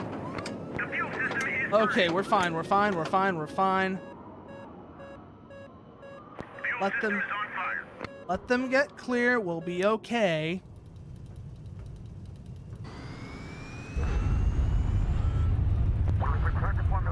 Rejoin with the carrier. I really don't like this. We know, but now we know where that carrier is. We can deal with that because it's not gonna like surprise us or anything. It's in this area. That's Scythian.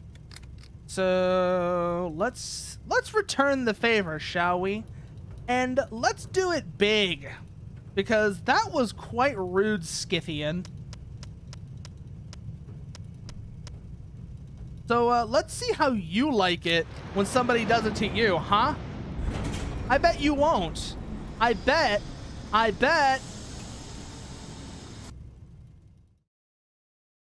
Oh, fuck. That's right. They're gonna use their own... They're gonna have, like, they have a fucking cap in the way. I didn't think about that. I didn't think about that. Shit. Let's be scummy. Let's be scummy. We're gonna have to be scummy, because that was a lot of aircraft we just lost there. I usually don't like doing that. I'm not gonna like. I'm just saying, like, I usually don't do that because that's scummy. But that was a big loss we just took. And after the loss of the Aardvark, we don't need to take that kind of loss. I'm gonna say, just take the L, bro. That's half the game. No, not when it's that bad. Not when it's that bad. I'm sorry. I'm not going to take that loss. That particular loss is just a bit much to swallow. Okay, we got the garrote banner. Now, where's the carrier at? Yep, now they go back this way. Because I know we don't have enough fuel, Piotr. It's fine. Because the main group has enough fuel. Where's the main group? There's the main group. We're going to bring them into Barham still. But largely what we're going to do is this. We're going to, as before, but we're also going to we're going to do this and overwhelm them by having more air-to-air missiles than they could ever dream of. That way, when they decide they're going to send they're going to send up their cap, this happens. Donk. We still lost a couple, but this time at the very least, we didn't lose the whole damn group. And now their carrier is going to have a bad day. The carrier already had a bad day, arguably, but now it's going to have an even worse one. Fuck you, carrier. My carrier is better. Sons of freedom, your time has come. Ring the bells of dawn. For us, they come to destroy our home. Ring the bells of dawn. Sons of freedom, your time has come. Oh, hey, there's the Tarkan. What's he got? Intrepid Mark II. I can work with that. So let's see who are you? Hey, it's Shuja. It's Shuja.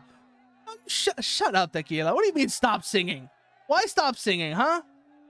He insulted me. He was armed. It was a fair fight. His opponent lies spread-eagled in the dust. True to the man's word, he has a sword, but it is sheathed. A fair fight, you say? He never even had a chance to draw the sword. Shuja tilts his head slightly, as though sizing you up. That would have changed nothing. He just killed a man, yet he acts like he's swatted a fly. Tarkan like him could be a great asset, or a great liability. My experience says the latter is more likely. Order -2. Yeah, no, I know he is not very fond of order, but I'm trying to remember. Shuja. He's not fond of order. Oh, we can get, actually, yeah, no. Proud LAM. Good. That takes care of that one. That gets us an idea of what we're dealing with here. 12. That's gonna be the interesting ones. Fear, definitely, yeah, not afraid of us. The guy just literally, like he said, he literally just donked a guy with a sword for no reason, like pretty much no reason whatsoever. Wealth, no reaction from wealth. War, why it's necessary. Okay. Hey, well, we got at least 1 star now. So we know he appreciates force. He's a proud Elaim. He's not afraid of us. Let's take a gamble here with Romani. Yep, I was right. I saw that one coming. I knew he would not. Ooh, faith. That's going to be the interesting one. I'm going to say no. Okay, so we've got 2 stars. Let's not push our luck. The pleasant talk, Duke. So what have you decided? Will you join us? I will join you gladly. There's another Tarkan living northwest of here. Okay. That gets us an Intrepid Mark II that we're immediately not going to strip for sale, but strip for speed. So into the shipworks we go. First things first, these gone. Like so. And then we need to put a whole piece back there because, you know, just undo all of that. Make sure we actually take the guns off this time and not the whole piece. That was bad. Okay, how many D80 mullets do I have? I have 2. We're gonna need 2 more. They have 2 here? Yes, they do. Good. No, they don't. Never mind. Those are Mark 1 180s. Shit. well, okay, whatever. We're gonna buy that though. We want that. Sprints, we're gonna want those. Where is the Intrepid Mark II? Do not save that. How fast are you right now? 243. That's not going to be enough. Like I said, nothing slower than 300. That is my fleet design in a nutshell. So these come off. These come off. Then we're going to put new ones on that are just enough to hold the missiles. These are probably not even going to be reinforced hull just because I don't want the extra weight. 1, 2, 1, 2. Then where did those zeniths go? There they are. 2, 3, 3, 4. Actually, that's pretty much perfect. Let's put some extra armor on the sides since we have the room and see how much that affects our speed. 1, 2. 1, 2. Drop the bombs because they're not actually all that useful. That's good. That's good. That's good. Make sure there's none of those pointing sideways that might accidentally get in the way of the missiles. No. Perfect. Okay. So that's the Intrepid Mark II refit.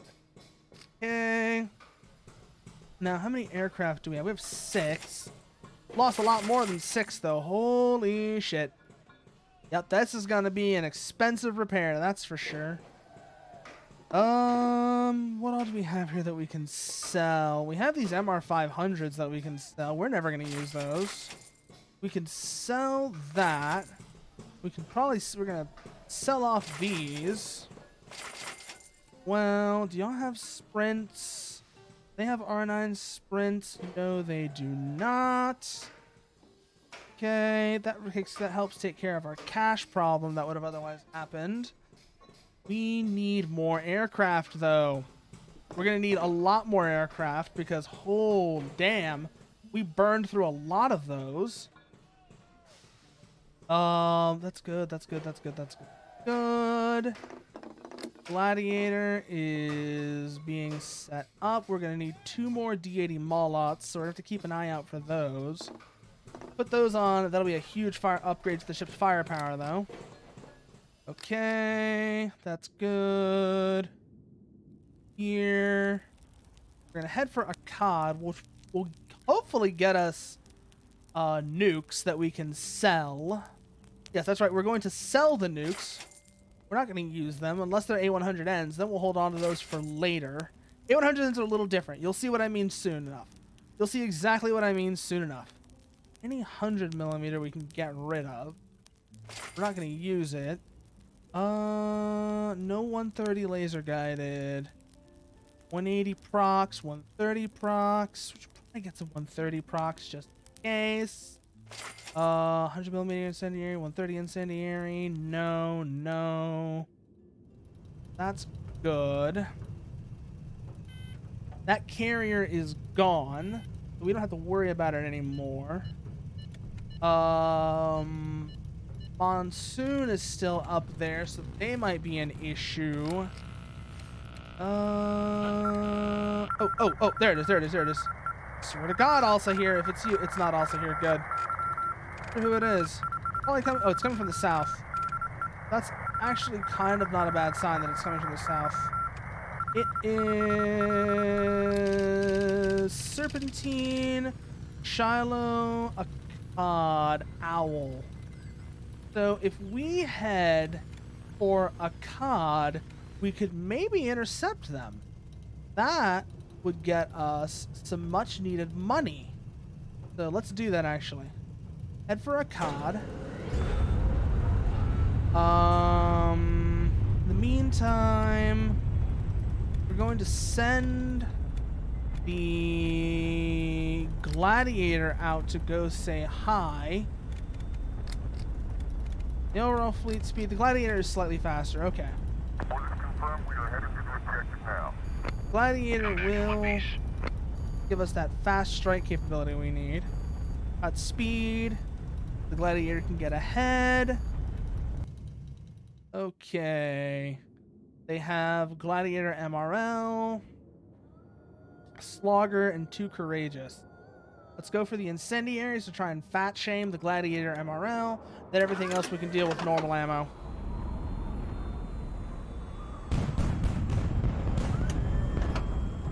There we go.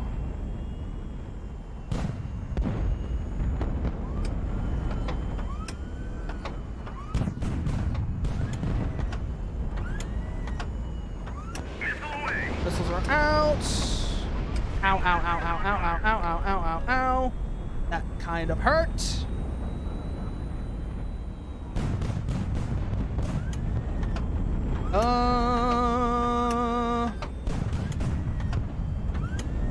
Ooh, you thought you were slick, didn't you, Courageous? Ow, ow, ow, ow, ow. Yeah, no, this is not a good run. Okay, once before. Missiles away. Oh, that's the Courageous. We just wasted those missiles. Lovely. Okay, we'll just take care of the Courageous and the Slogger, though. We should be able to just fight the Gladiator without too much difficulty, honestly.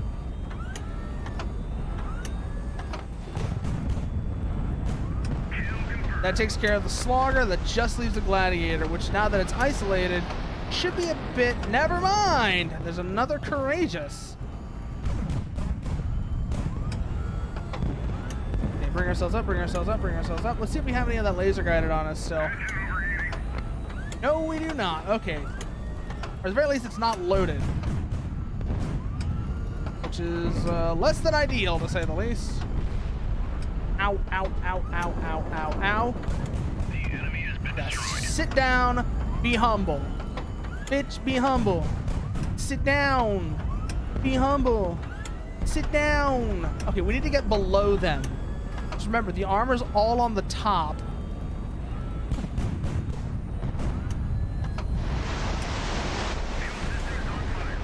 And we're burning again. We're burning again. We're fine, we're fine, we're fine, we're fine, we're fine. Get below, get below, get below. Flares are out. Stay below the Gladiator. That's going to be the thing we have to do here to not die. Ooh, that was lucky, that was lucky, that was lucky.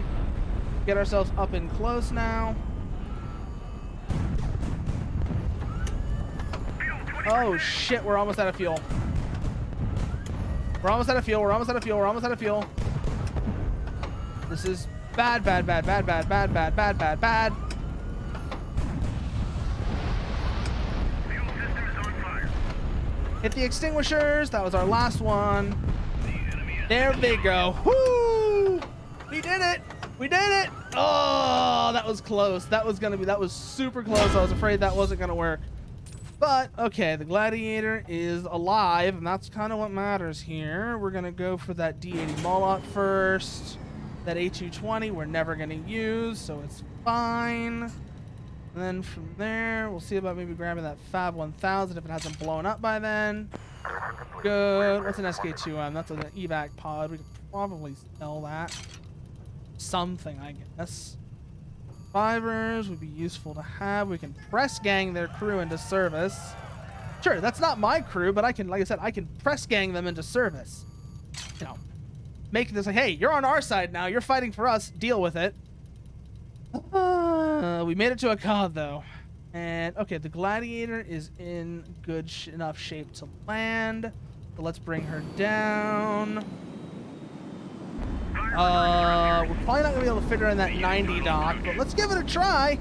If we can, it'll be a huge bonus, but it probably won't fit. We're gonna find out though, one way or another, that's for sure. 300 meters. Yeah, we're not gonna fit. We're not gonna fit. We're not gonna fit. Okay, bring her down, bring it down, bring it down, bring it down, bring it down. Ease it down, ease it down, ease it down. Let's see if we can't do some trickery here. 100 meters. Everyone get ready.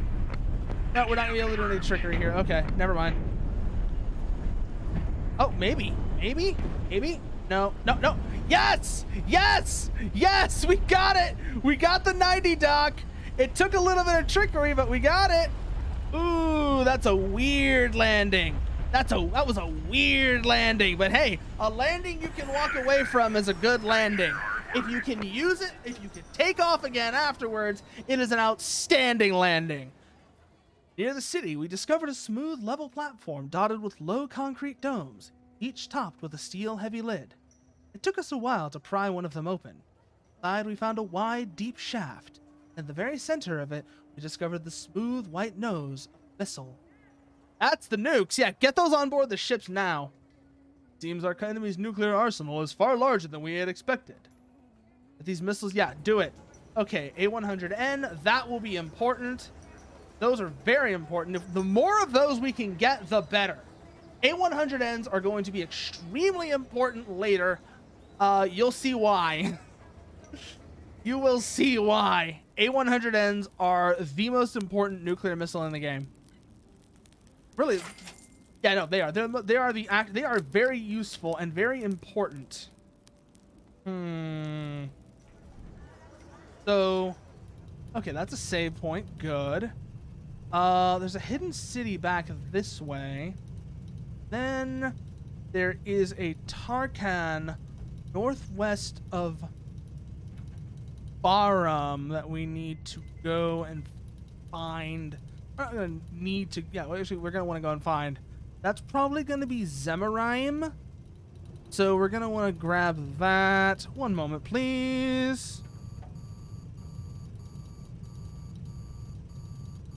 Thermal signature detected. Oh boy, my favorite. Attention, new target. Oh hey, it's just a trade ship. It's just a trade ship. Hey, Intrepid, can you go grab that? We're gonna want that. Roger that. Godspeed. Yep. The Kadesh, a lightning, and a meteor. Damn it, I wish I had a lightning right now. Those are good. We'll find one. A mercenary town or something. Missiles away, missiles away. You see why you see how that lightning is flying? That is kind of why I wish we still had the Aardvark. That thing was basically a lightning on track, and it was really good to have. It was really good because of that. Sure, the lightning is very fragile, relatively speaking. But, oh, okay, I think they're spinning out of control. Nope, they recovered, they recovered. That's not good, that's not good, that's not good, that's not good.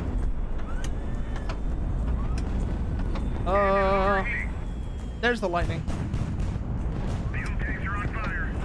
Yes, yes, yes, yes, yes. Hit the extinguishers. Ooh, this is not a good engagement. Okay, we're gonna have to redo this one. You can already tell from here. Let's use the missiles not on the lightning because holy fuck, that thing is fast. You go that way. One of them hit the lightning anyways. That was completely unplanned, but I'll take it.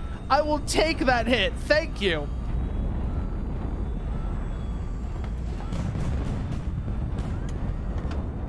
Come on, come on, come on, come on. Ooh. There we go. There we go. That takes care of that one. So, Kadesh, you're with me. We're coming back into town, and then we're going to sell you off. We're going to ransom you off. First, though, crew cabin. No, yeah, crew cabins. If we get anything useful out of there. A Garat banner. Nice. Fuel tanks. Good. Crew protection. AK-100. Okay, so we managed to secure a lot of shit from that. Wow. I'll take all of it. Thank you very much. Thank you kindly. Now you come back with me. 20,900. That is exactly the cash injection we needed. Excellent. What was he doing before? Oh yeah, that's right. We were gonna see what is northwest of Barum. I said that's probably Zemarime, where Baran was located. That would put us in range of Monsoon. First, we're going to want to take a stop in Chevron, pop up our aircraft, whatever we do, because we're going to need them. We're absolutely going to need them. So first things fuel. First things first is fuel. Get us enough to get to Chevron. Good. Exit. Let the refuel finish up. What do you want? Who is it? I swear to God, if it's Elsa here. And there's the signal. Now we need to directionalize it. It's going to be Elsa here again. I swear, I'm going to strangle. No, it's not. Arriving in less than an hour. Speed 90. Refuel required on arrival. Nepper. That is probably coming from Shabbat and Leal. So keep that in mind. Like I said, we're going to be out of here in a moment anyways. We're heading for Chevron. So we go that way. We get ourselves fueled up. Now we got to find Chevron. Good. That's well within the threat radius of that carrier. Keep that in mind. We're going to use our own carrier. Wait, we have all of our aircraft replenished? When did that happen? I'm not complaining. I am not complaining, no. I'm just confused. I thought we had run out of aircraft. Okay. I'll take it. I'll take that. Thank you.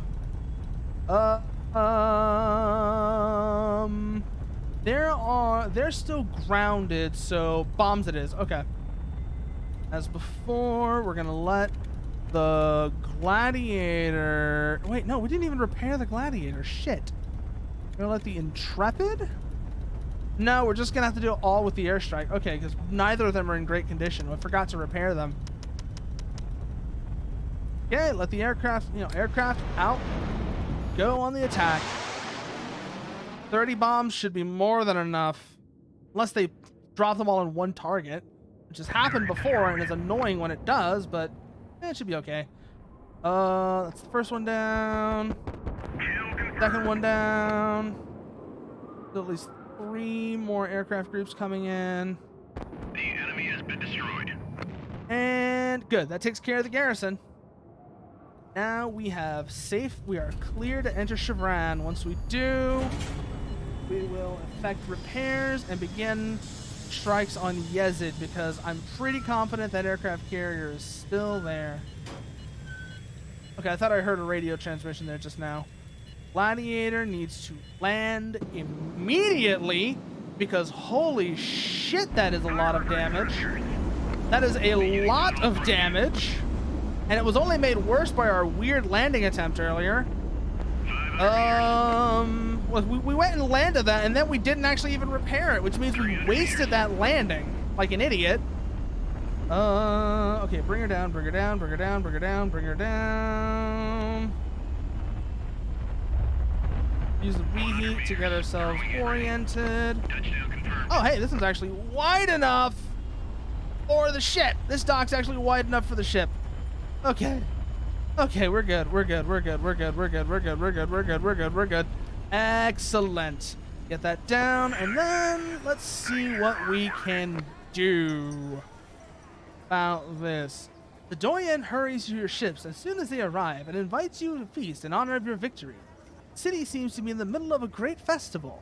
There is music playing everywhere, and the main square is teeming with people. Oh, I remember this one. The spot, the stakes on the heads on stakes. The heads of the governor's men. Let's see, what's our morale looking like?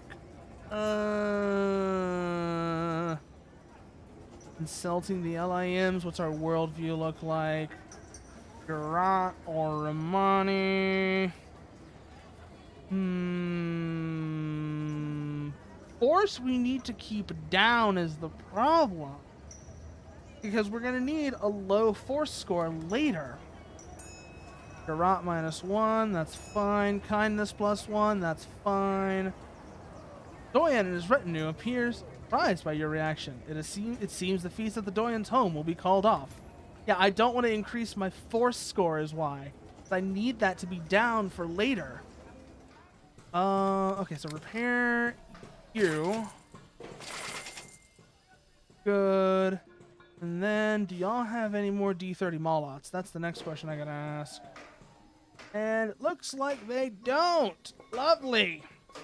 Kind of afraid of that, actually.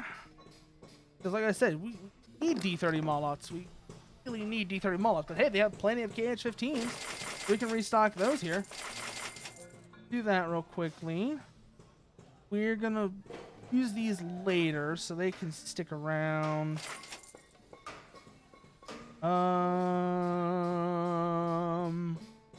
No. Normal A100s. We don't need normal A100s. Don't need Mark 1 180s. We need D30 Molots. We haven't been able to find any of those yet. Normal A100s are no good either. We get A100s, they've got to be the nuclear ones. That's the problem, really. It's like any A100s we get have to be the nuclear ones to be useful. Because there's, like I said, there's a specific thing those are going to be used for later.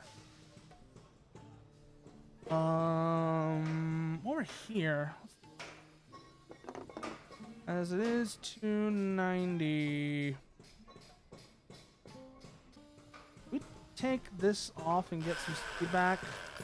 Yes, we can. 295.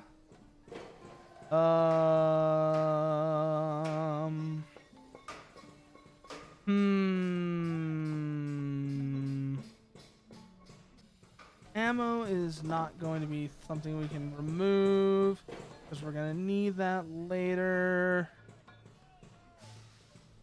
Probably going to need those generators as well, so that's not an option. Oh, I don't like this. I don't like this. I don't like this because it means the Gladiator has been slowed down. Could do that. Take these off. Put the armor sections back there. Like so. 299, which is less than 300, but barely.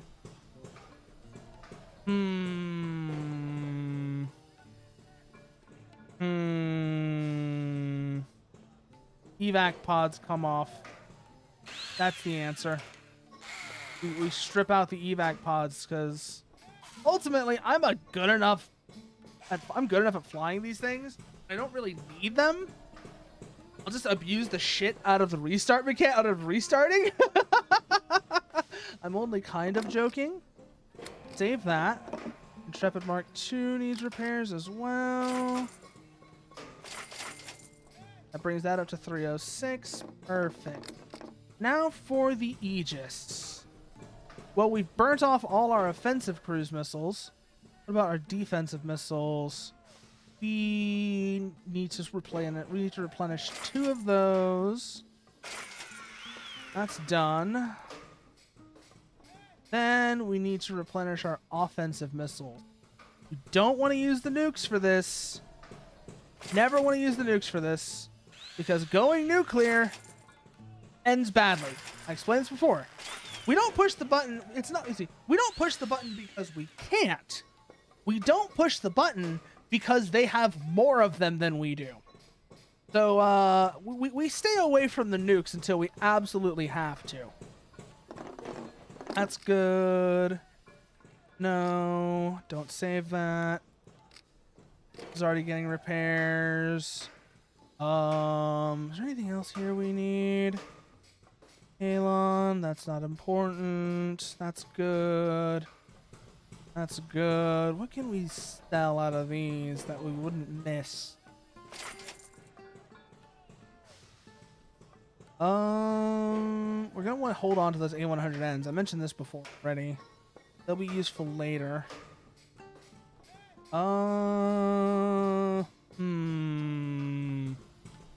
Fab 100s we can basically, 1000s we can sell because we're not going to use those.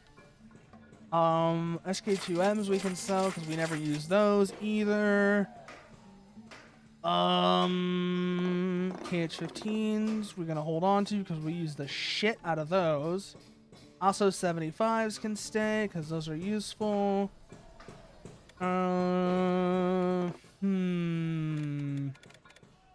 Exit for now, I guess. No, do not save. Then we're going to see about fuel. We need to see about fuel is the other thing.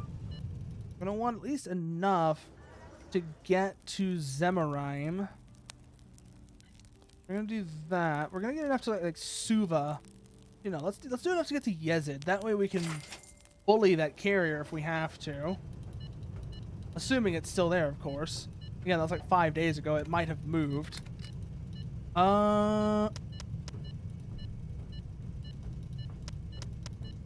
Let's do this. Send that up towards Monsoon's position. If they find anything, we'll know very quickly. Yep, they found the carrier!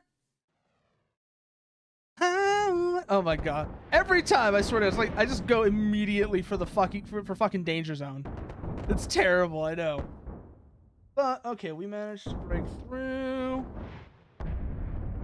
Basically, like, hideously outnumber them. Holy shit. Lost a few aircraft there, which is annoying again. But that carrier is about to have a very, very bad day. Watch. Carrier's basically stripped of aircraft as well, so that kind of works in our favor. Why are you attacking the garrison ship? Why are you attacking the garrison ships? Go for the goddamn carrier! We don't want that getting away! Fuck! Oh well. Well, like I said, we managed to basically eliminate their aircraft, so it's not that big of a deal.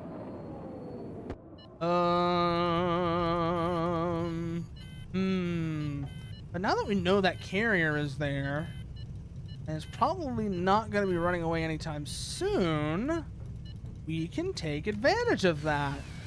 Okay, let's see what's on the radio. Who is this? This is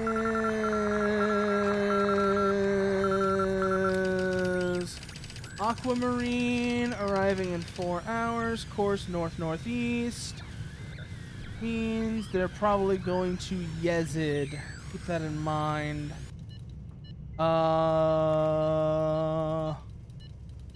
What's our KH-15 status looking like? Who is this gonna be? 2 signals. This one's on the high frequency band.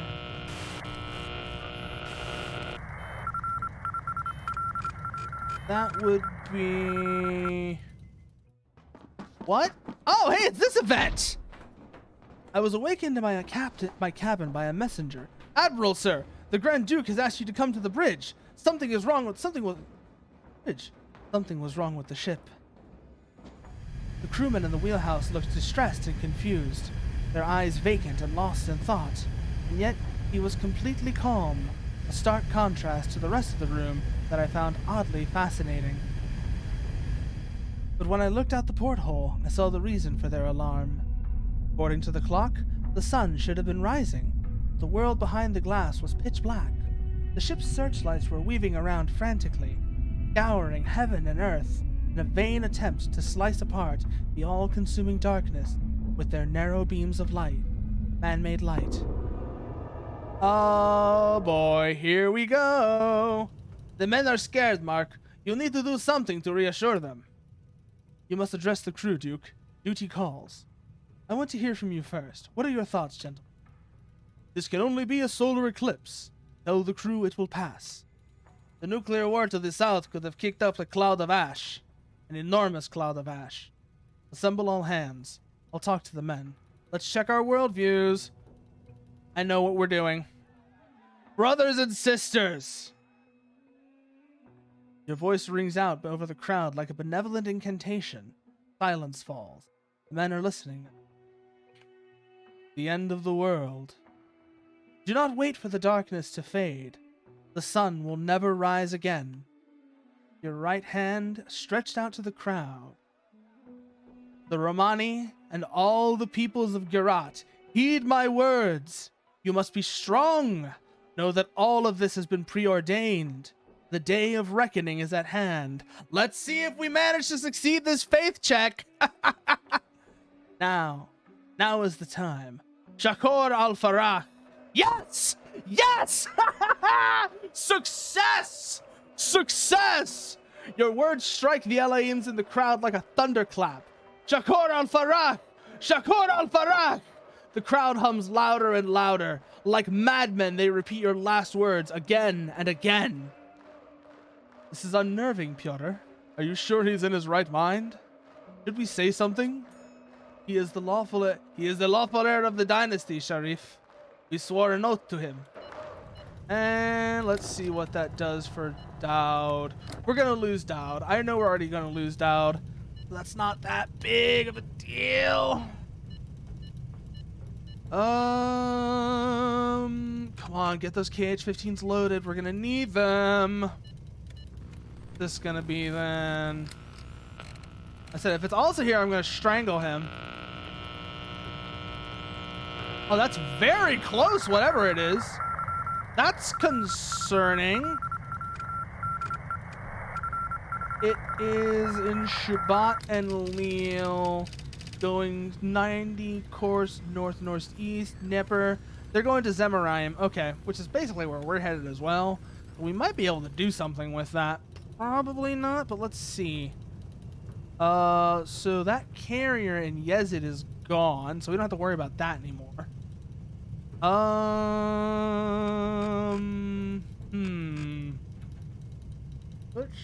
What we can do here then? What's our aircraft numbers looking like? 16. We lost 8 aircraft in that last strike, so that's not ideal. We lost 8 aircraft. We took out their carrier though, so that's kind of a win, I guess. Now we just have to figure out what... Okay, now let's see if that Tarkan is here. If that Tarkan is in Zemaraim, we're in good shape.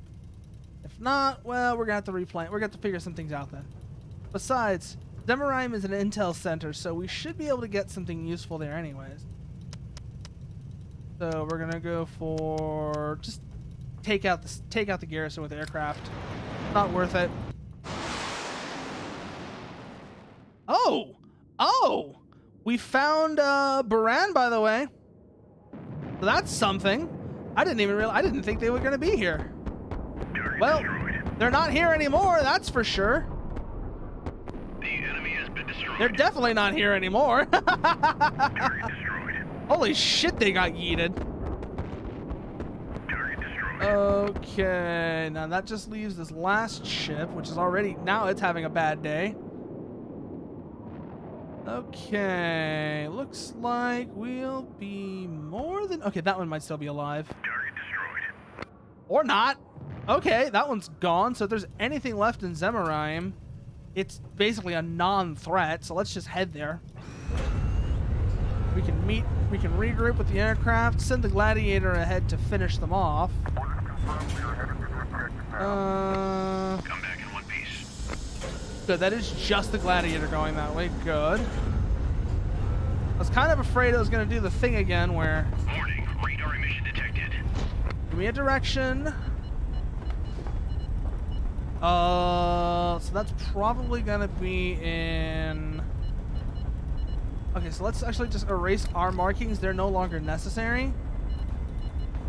Probably going to be in this area somewhere. This area is safe, so we're going to land. Not land, but we're going to grab this Tarkan while we're here.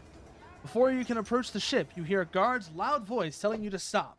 An armed man on the aft deck is watching you. He gestures for you to stay back. The moment you take another step forward, the ship fires a warning shot. The projectile whistles and sizzles as it soars into the heavens. Have they lost their minds? Do they even realize who's standing before them? We'll stay here and wait. Fear is not super useful. Man disembarks from the ship and walks towards you. His uniform and insignia are not familiar to you. He acknowledges you with a polite bow as he approaches. Yitzhak Ra! I was wondering when I was going to run into you.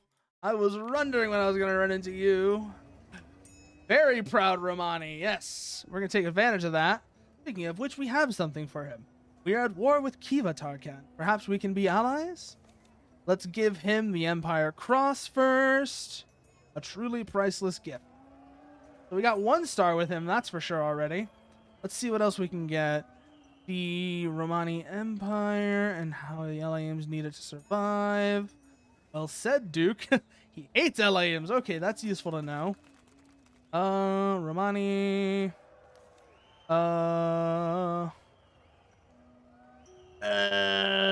Ending this war.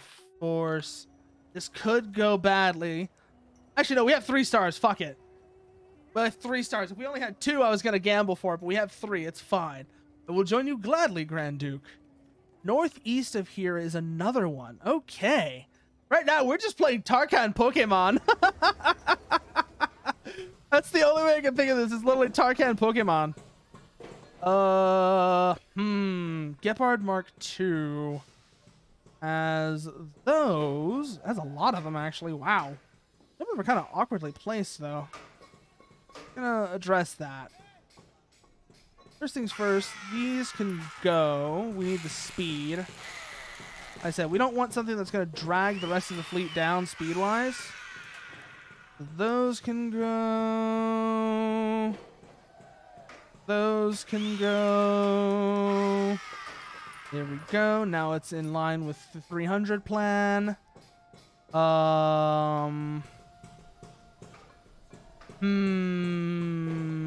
That's fine. Okay, that's fine. That's fine.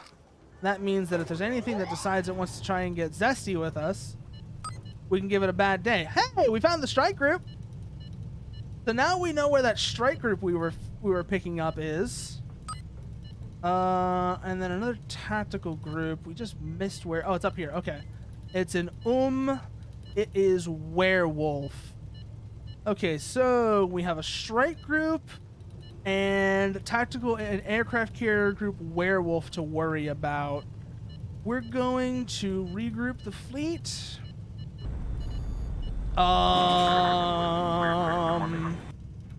Do this real quickly. The Gepard Mark II is fine. Gladiator is fine. The Aegis is fully loaded for bear. This is good. This is good. This is good. This is good. Okay.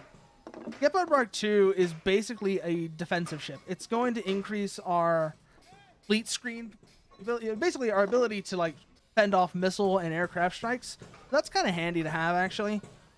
What else have we got on us? Hey, we picked up 2 more D80 Molots. I've been wanting those. Where's the Gladiator at? There's the Gladiator. So we can mount these real quickly. That gives it all the firepower we wanted to put on it. That loads her up for firepower. Beyond that, though, I think what we can also do now, mount some additional armor. Yep. Okay, that fixes that issue.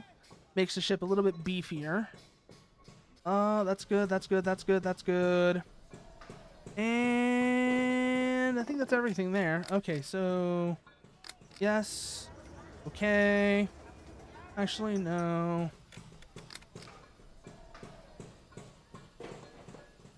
Yeah, no, this one. Gladiator, repair. Repair.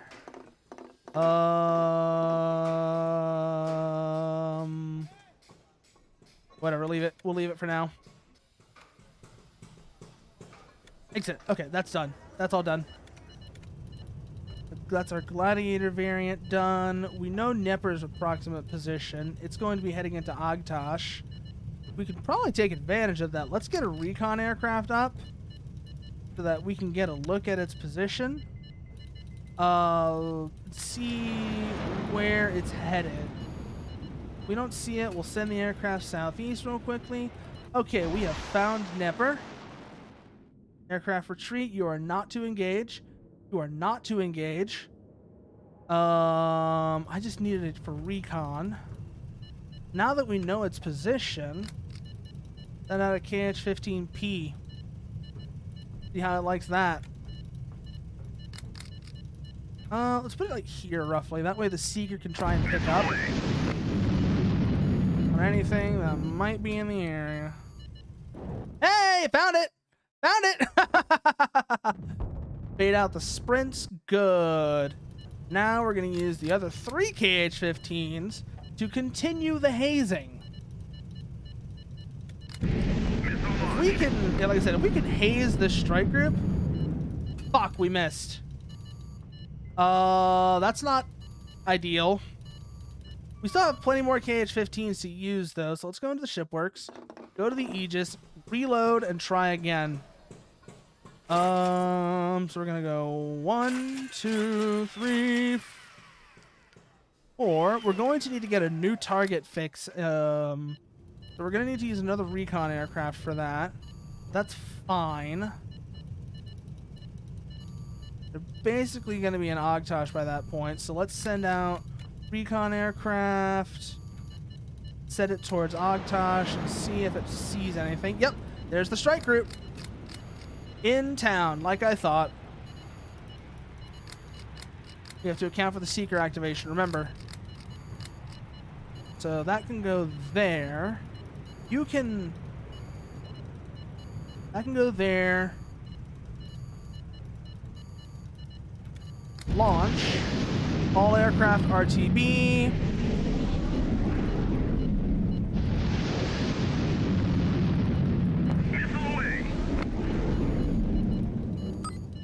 It gets us another trade group position. That is Photon heading towards Suva, Shaeli.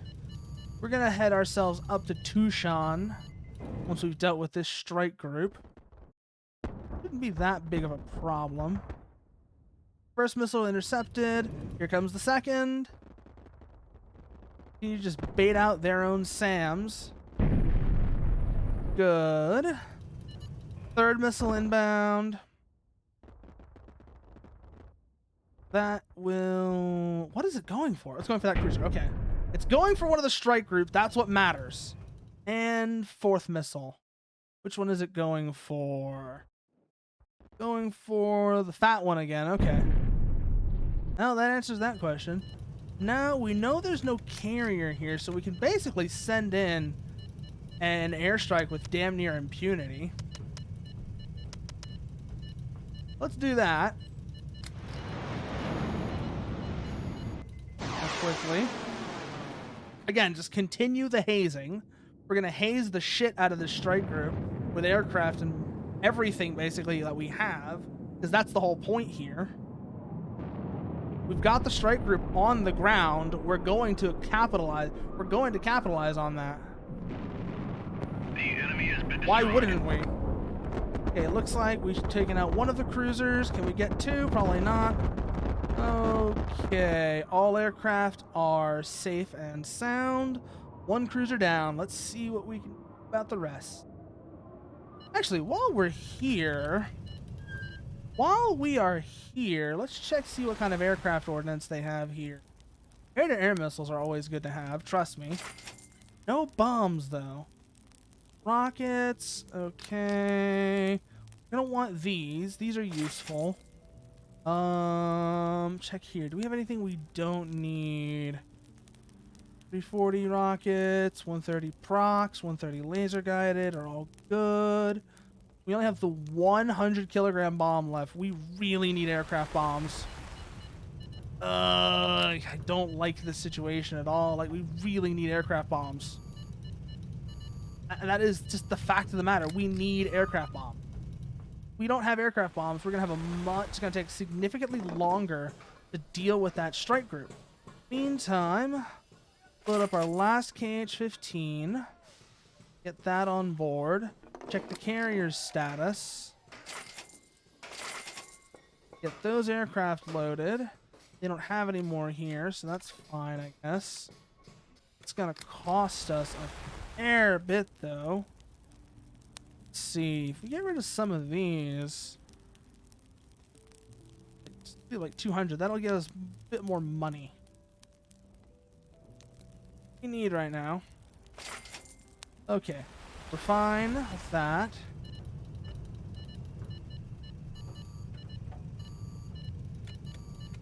Okay, that was a weird bug. That was a very weird bug. Get those aircraft on board. Fire off our last KH-15. See if it can do anything for us. Okay, there's the strike group. They're still on the ground, which is good. Boom. Hit one of the cruisers. That's good.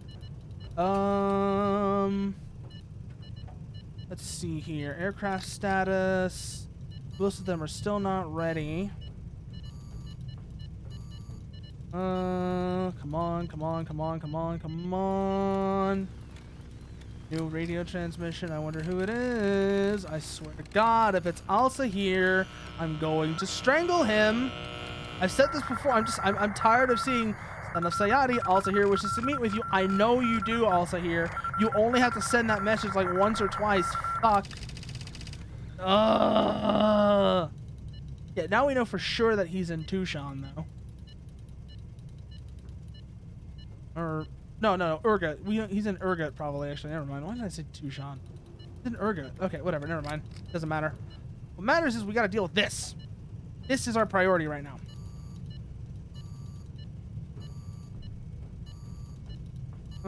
Those aren't going to be ready anytime soon. So let's see here.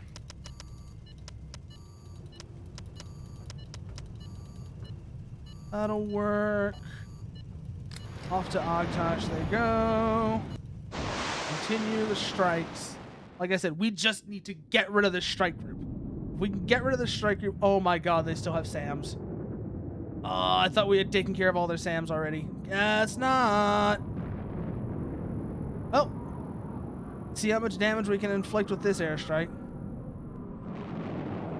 So far, it looks like a fair bit. That's good. The enemy has been destroyed. Well, that's one cruiser down. All aircraft still intact.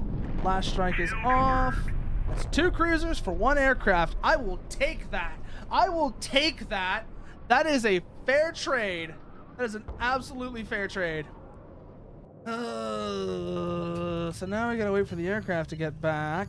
And then, like I said, we're just gonna keep. Yeah, I know they know we're here as well because we've been hazing the shit out of them. Thermal signature detected. Let's see what it looks like. Attention, new target on the radar. Aircraft are inbound. Do we have any ready to go? Yes, we do. Send them in. Send them up. Interceptors, you are go. Interceptors, you are go for sortie. Oh wow, there's a lot of them. Well, there won't be a lot of them after this is done. Bonk. Well, that carrier just had a bad day. Probably that, how much would I bet that was the entire air wing of that carrier as well? Because like none of the aircraft carriers in this game are as big as the shit that I'm using right now. Well, something is approaching. It's probably that strike group.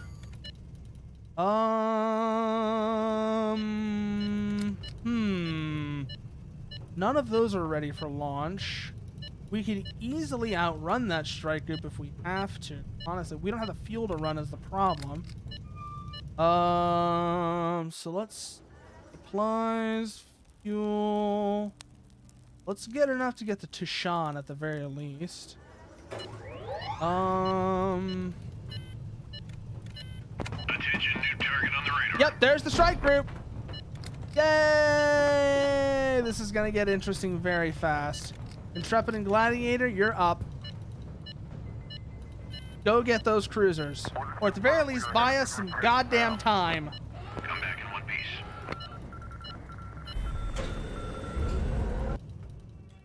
Oh wow, that Cormorant is in bad shape. We might be able to actually exploit this. So Gladiators first because it's more heavily armed. It's got the give it the laser guide and it might be able to do something with that.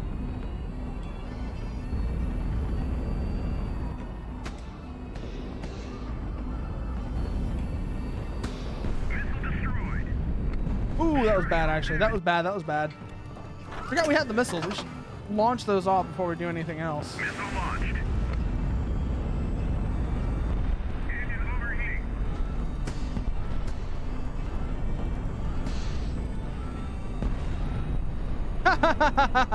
Shot down your own missile. Perfect. Ooh, that's lucky. That's lucky. That's lucky. Back, back, back, back, back, back, back, back, back, back, back, back, back. That's that Cormoran. Can we get a kill on this negative? That's going to be the interesting part, really.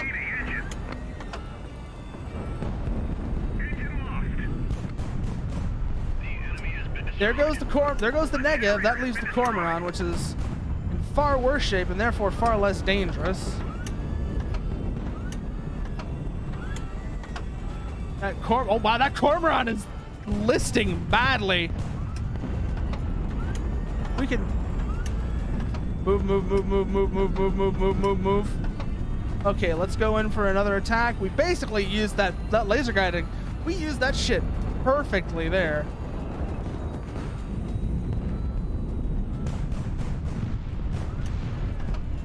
Okay, yeah, that Cormoran is done.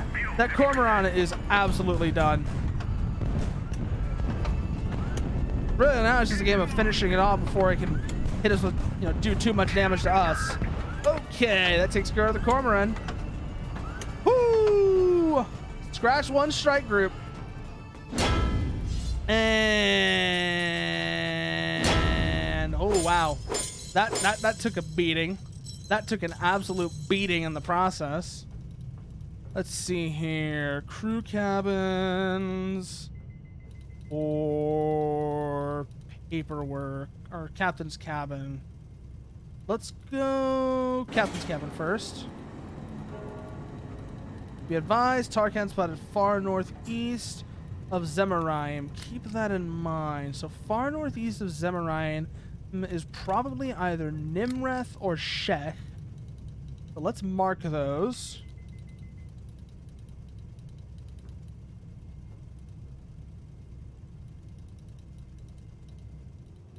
Though that could also be Ugarit. So let's also mark Ugarit. Then what else is there we can do here? Crew cabins is next. Bronze icon, that'll be handy. Crew protection, let's see. Good, now we can get that Sarmat and sell that. Perfect. Okay, does this have enough fuel to get back to Zemaraim? It does. Good. Alternatively, what we could do... No, let's head back to Zemaraim first, and then regroup the fleet that way. And then we can send the whole fleet ahead to Tushan. And then Tushan will be a nice point. I think Tushan would be a nice point to call it, because that is a fleet HQ. What is our air grip looking like? 15 aircraft.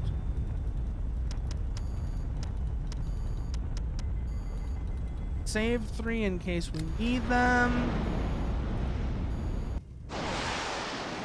Oh, hey, they're all airborne. Fuck. Well, good thing I was using rockets and not bombs. Yep, that one went down real quick. That one still had a bad day, even with being airborne. Ooh, got one of our aircraft. Shit. Leaves 3 ships. Leaves 3 ships airborne. 6 rockets remain. Can we make that 2? Can we get that down to 2? Not quite. Looks like. Which is unfortunate because, well, we lost 1. So, next question is, how are we going to run this? What we could do is hold here for... We still have enough fuel to get to Tushan, so it's fine. We hold here for a bit. Then we let them land. It also lets our air group replenish. Who that is? Let's find out.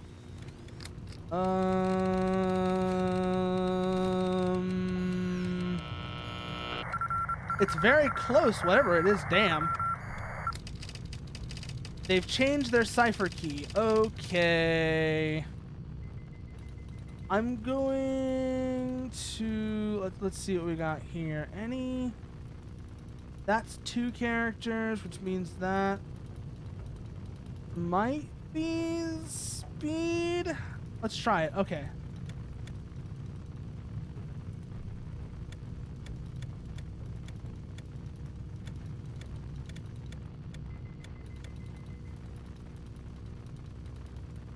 That's good. No, it's not speed. Okay.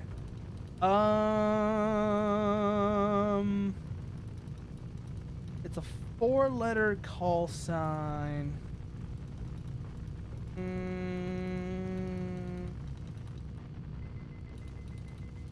The other one, 7 letters.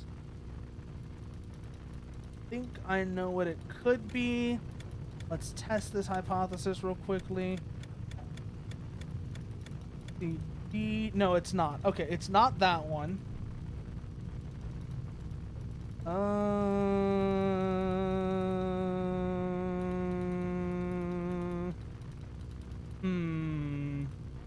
That could be cargo.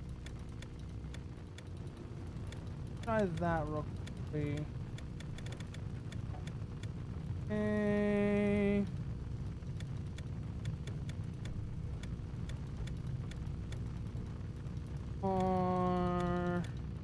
Yep, that's cargo. Okay. Got the, following the route, unknown, Dedan, unknown, Carchemish, cargo, heavy machinery, wire, whether you can supply galvanized pipes, 50 meters, Harrier. Okay, well, we know what that is now. That's useful, I guess. What is our air grip looking like? Still not ready to go, so...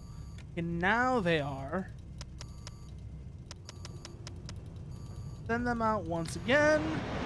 Finish these guys off. Oh, they're still airborne. Fuck. Oh well. Not like it's gonna matter too much, I guess. I mean, we were sending enough ordnance, it shouldn't matter. But watch us just get really unlucky here. Nope, that's one down. Okay, what about this one? Okay, that one's down. That just leaves this last chip. We've got 5 rockets. It probably won't be enough to kill it, but it might soften it up, which is useful. Okay. All aircraft retreat. We can now send in a, what's it called? Send in the Gladiator. No, not the Gladiator. The Intrepid to go finish them off. First things first. Push forward to Tushan. Understood. Yes, we have enough fuel to reach Tushan, though. Barely, but we do. Intrepid is here. Send the Intrepid forward. If it has to, it will get fuel for the rest of the fleet. No, we're already doing that. Intrepid is already going ahead. Okay, it's a lone Gladiator. Shouldn't be that dangerous. That runner might be a problem, but should not. It shouldn't be. Missile away. Okay, our missiles are away. Perfect! Perfect hit! Ooh, ooh, ooh, ooh, ooh, ooh. Ow, ow, ow, ow, ow, ow, ow, ow, ow, ow, ow, ow, ow, ow, ow. Bring her around, bring her around, bring her around, bring her around, bring her around.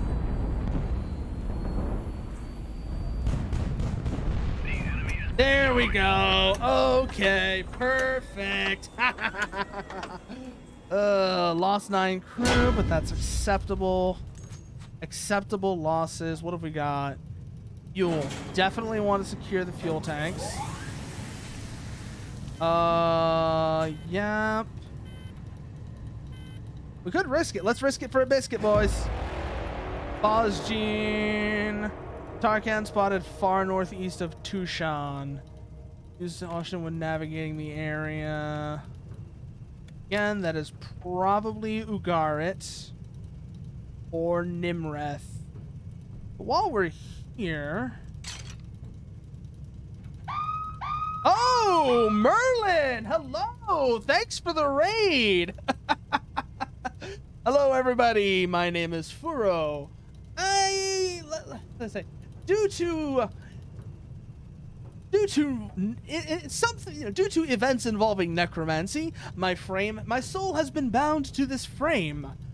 And, well, streaming is a way to keep the link stable, to keep it from dissociating too much and helping me keep a hold of myself. I am particularly fond of games like the Armored Core series, Project Mikhail, along with tabletop RPGs like Necronica and Pentangle, which are two of my favorite RPGs ever, and also great examples that I love to point to when I always tell people, play other goddamn systems. Don't try and force everything to be D&D. D&D. Okay, there's a metaphor I love. Which is literally about how, it's like a metaphor I love. How what's it called? Thanks for the follow, Calamity. Thank you for the follow, Calamity Apoc. What was I saying? No, fuck. Oh yeah, I don't know what it is. It's the metaphor I love for how people try and force D&D to be everything, and it's somebody talking about using video games. It's like, sure, I'd sure love to play a Half-Life game, but instead of playing Half-Life 2, Opposing Force, Blue Shift, Episode 1, or Episode 2, I'm going to download 10,000 mods for Skyrim and 10,000 mods for Skyrim until all the Draugr are replaced with Combine troops. That is what trying to force everything to be 5e, or not 5e, D&D or Pathfinder, because I'm looking at you too, Paizo. You're not safe for me either. Don't even try it. Don't even try to act like you're somehow better. Yeah, no, Highfleet rip. Oh my god, Noodles. We have had some fucking moments. By the way, let me show you my fleets while we're here. Because, well, first of all, I'm not using the Sevastopol. The Sevastopol can go fuck itself. That slow piece of shit is just a boat anchor wrapped around my neck. Instead, we are using well, you can guess from the title. You can probably guess from the title what the names of these ships are going to be. Because, first of all, this is our flagship. Her name is Aegis. She's a fast motherfucker.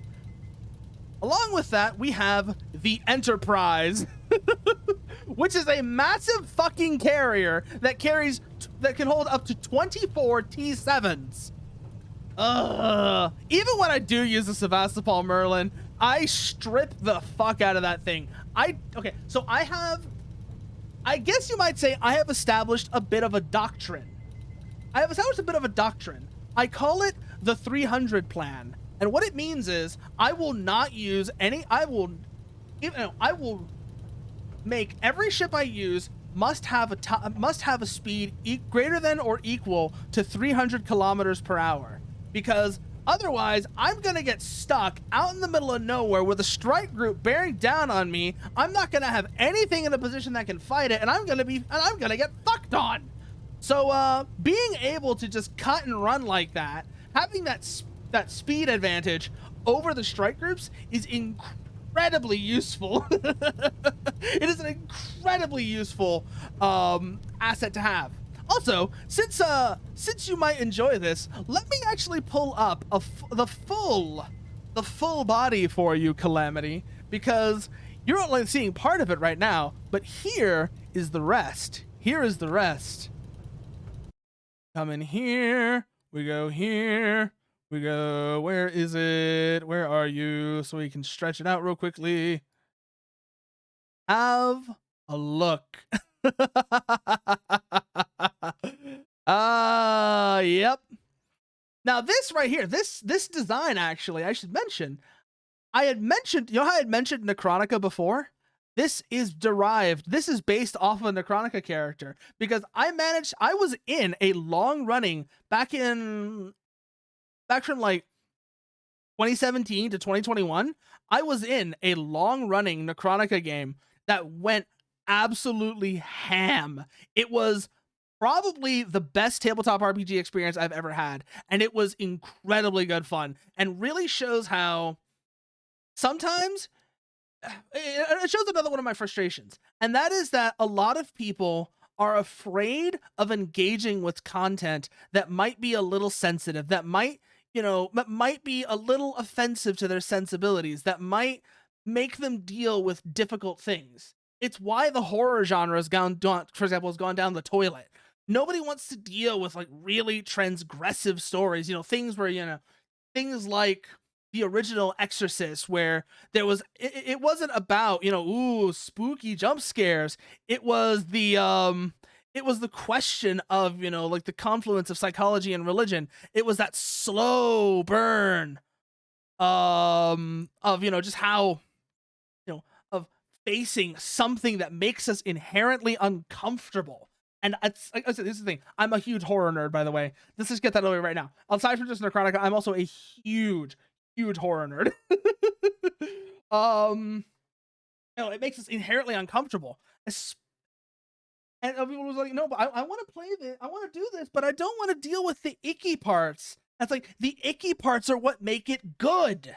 The icky parts are what make it good, because you're dealing with something that causes a strong emotional reaction. It makes you, it makes you feel. I don't want to say, you know, it makes you feel disgust. It makes you feel uncomfortable, and I feel like the fact that people have turned away from horror like that, you know, I basically sanitized horror. It's just made, it's just a sign of just how people are. People need to face things that make them uncomfortable. People need to deal with things that make them uncomfortable, because it insulates you. Yeah, no, the backrooms went down the absolute toilet. They absolutely went down the absolute toilet. They were bound to go down the toilet, though, because any sort of good concept like that, that's, you know, that is particularly it hinges on its sort of like vague menace like that. Anything that hints, you know, that relies on, let's put it this way, a great monster movie, a great horror monster movie, because not all monster movies are horror. A great monster horror movie never shows you the monster, and, you know, the full body of the monster. You get glimpses of it. You never see the full body of the monster until the very, very end. And even then, maybe not, because a lot of what makes it scary is the unknown qualities to it. The fact that people started trying to explain the backrooms, or like you said, like SCP-ify it, just took away that unknown menace. They ruined a lot of what made the backrooms so good. They just absolutely destroyed it. They destroyed what made it work. Because again, like you said, they were looking as, like, you know, they wanted to turn it into SCP, because, well, SCP had been ruined. People saw that SCP had been ruined, so they left SCP for the backrooms. But as soon as they got to the backrooms, exactly, Calamity, exactly. That is the mark of great horror, is that things are kept vague, things are kept mysterious, because that makes you more uncomfortable. And along with that, one of the biggest things with horror that should be, I feel like, a rule of writing horror: no one is safe. No one is safe. There is you know, you don't have to, you know, for example, I'm just gonna give you an example. Horror that affects children. This is why particularly the original It hit so hard. The original It movie hit so hard because this entity, that the It, Pennywise, is going after children. That is why it hit so hard. Hell, I don't like Stephen King, and I have to acknowledge that was something he did right. Making again, like, you know, no one is safe. That even children, you know, children who are usually, in most, like, especially modern horror, you know, completely insulated from any of the effects of the horror, could be a target. That means, you know, that really really triggers that emotional response from the audience. Like, a lot of the original It TV movie is kind of cheesy, but that element right there makes it so good. Oof. But also, anyways, back to Highfleet real quickly, because In some ways, this is also a bit of a scary fucking game. What are you doing? Okay, they have rejoined. Good. Now, notice how this ship is... I think the first... Okay, my big... You know what my big problem with the new It movies is, Merlin? You know what my big problem with the new It movies is? My big problem with the new It movies is that rather than let the scenes where Pennywise is like attacking them, you know, is like attacking them or taunting them be scary on its own, they have to insert this loud banging noise every time something scary is about to happen. As if it's almost like the equivalent, it's like a cue for the audience, like, now's the time to be scared, now's the scary thing. It's like, no, just let it happen. You don't need this loud banging noise to tell the audience. If you've done the scene good enough, you don't need this. This is unnecessary, and it diffuses the horror of the scene. A great example of a scene where they did not do this, that works really well, by the way. Yeah, no, the jump scare sound. I hate the jump scare sound so much. Ugh. But a great example of a scene where they did not do this is like, oh, right after they did this, actually. They did it like right after. Is in the new It movies. Is when Pennywise picks up Beverly.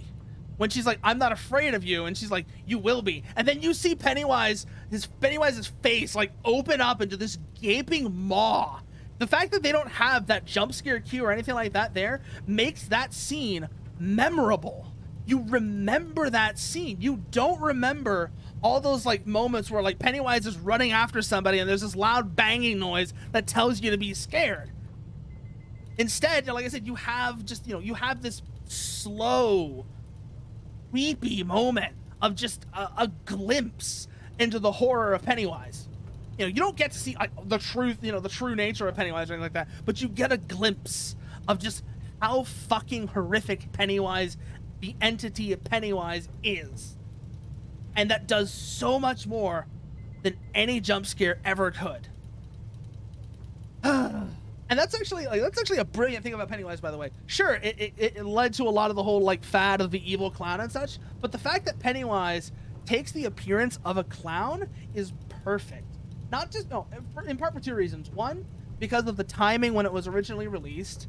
A clown that kills children, Ed Gein had just been arrested, and so people at the time, were very familiar with a real world example of that. So again, it triggers that memory that makes them uncomfortable. And second of all, it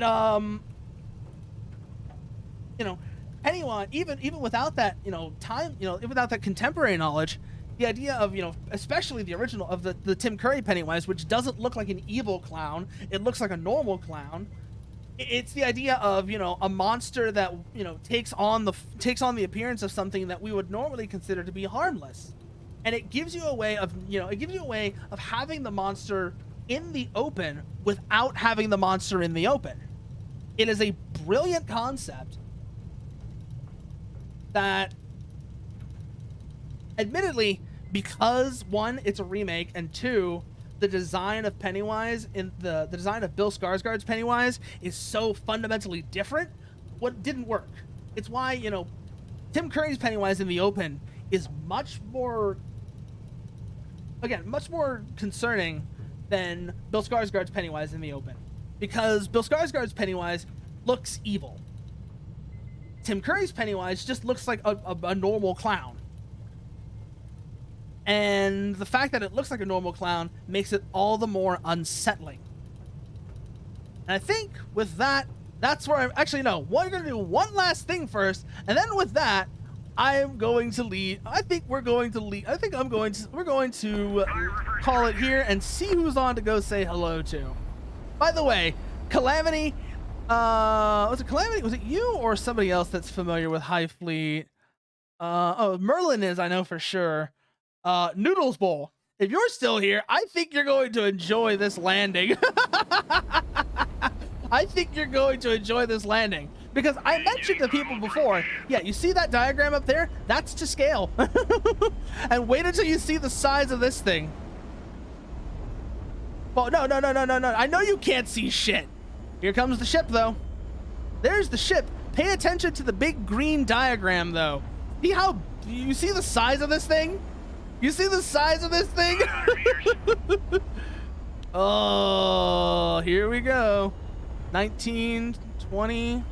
Keep ourselves on that rough speed as we're coming down. We don't want to hover. Come on, come on, come on, come on. Keep that nice, steady descent. And we have... You know, feather the throttle until we get her down. Touchdown confirmed. Touchdown!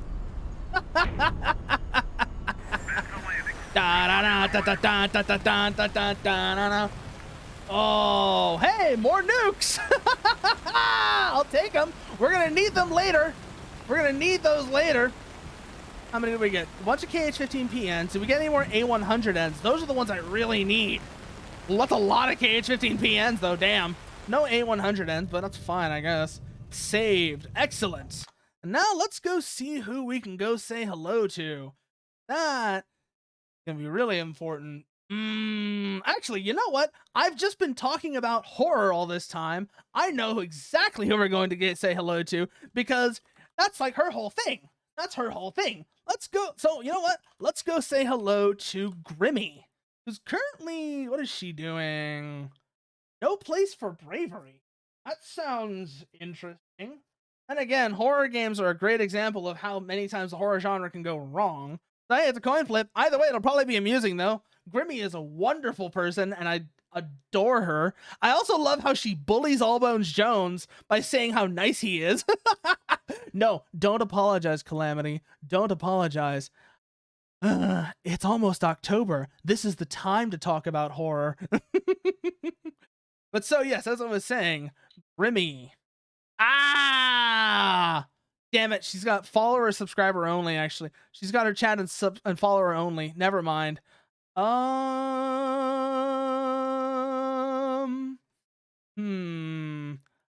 know who.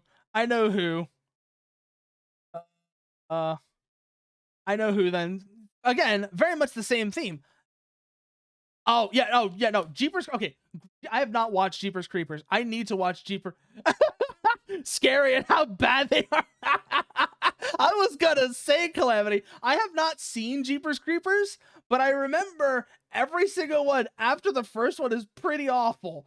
So you almost had me there. But actually, I know who we're gonna go say hello to on the same note. On the same note, you know, an absolutely adorable plague doctor, Freya Celestine. Oh my god. Did I spell her name wrong? Yeah, I did. It's Cesteline, not Celestine. Oh, God, I'm terrible with names. There we go. There we go. Yeah. Oh, no, she's wonderful, though. She is, like I said, she is an absolutely adorable plague doctor who, by the way, you'd be, her singing voice is, mwah. That's another thing I'm like big on, by the way, is vocals, musical vocals. I love musical vocals, particularly because I'm one of those people that music is how I learned to stop hating the sound of my own voice. Music is the entire reason I no longer hate the sound. I don't hate the sound of my own voice so much anymore because I discovered I have a pretty decent singing voice, and that has done a lot for me. That has absolutely done a lot for me, and, like, you know, just my self-esteem, confidence, etc. But anyways, with that, raid message. We got a raid message. I know the raid message. I know the raid message. No.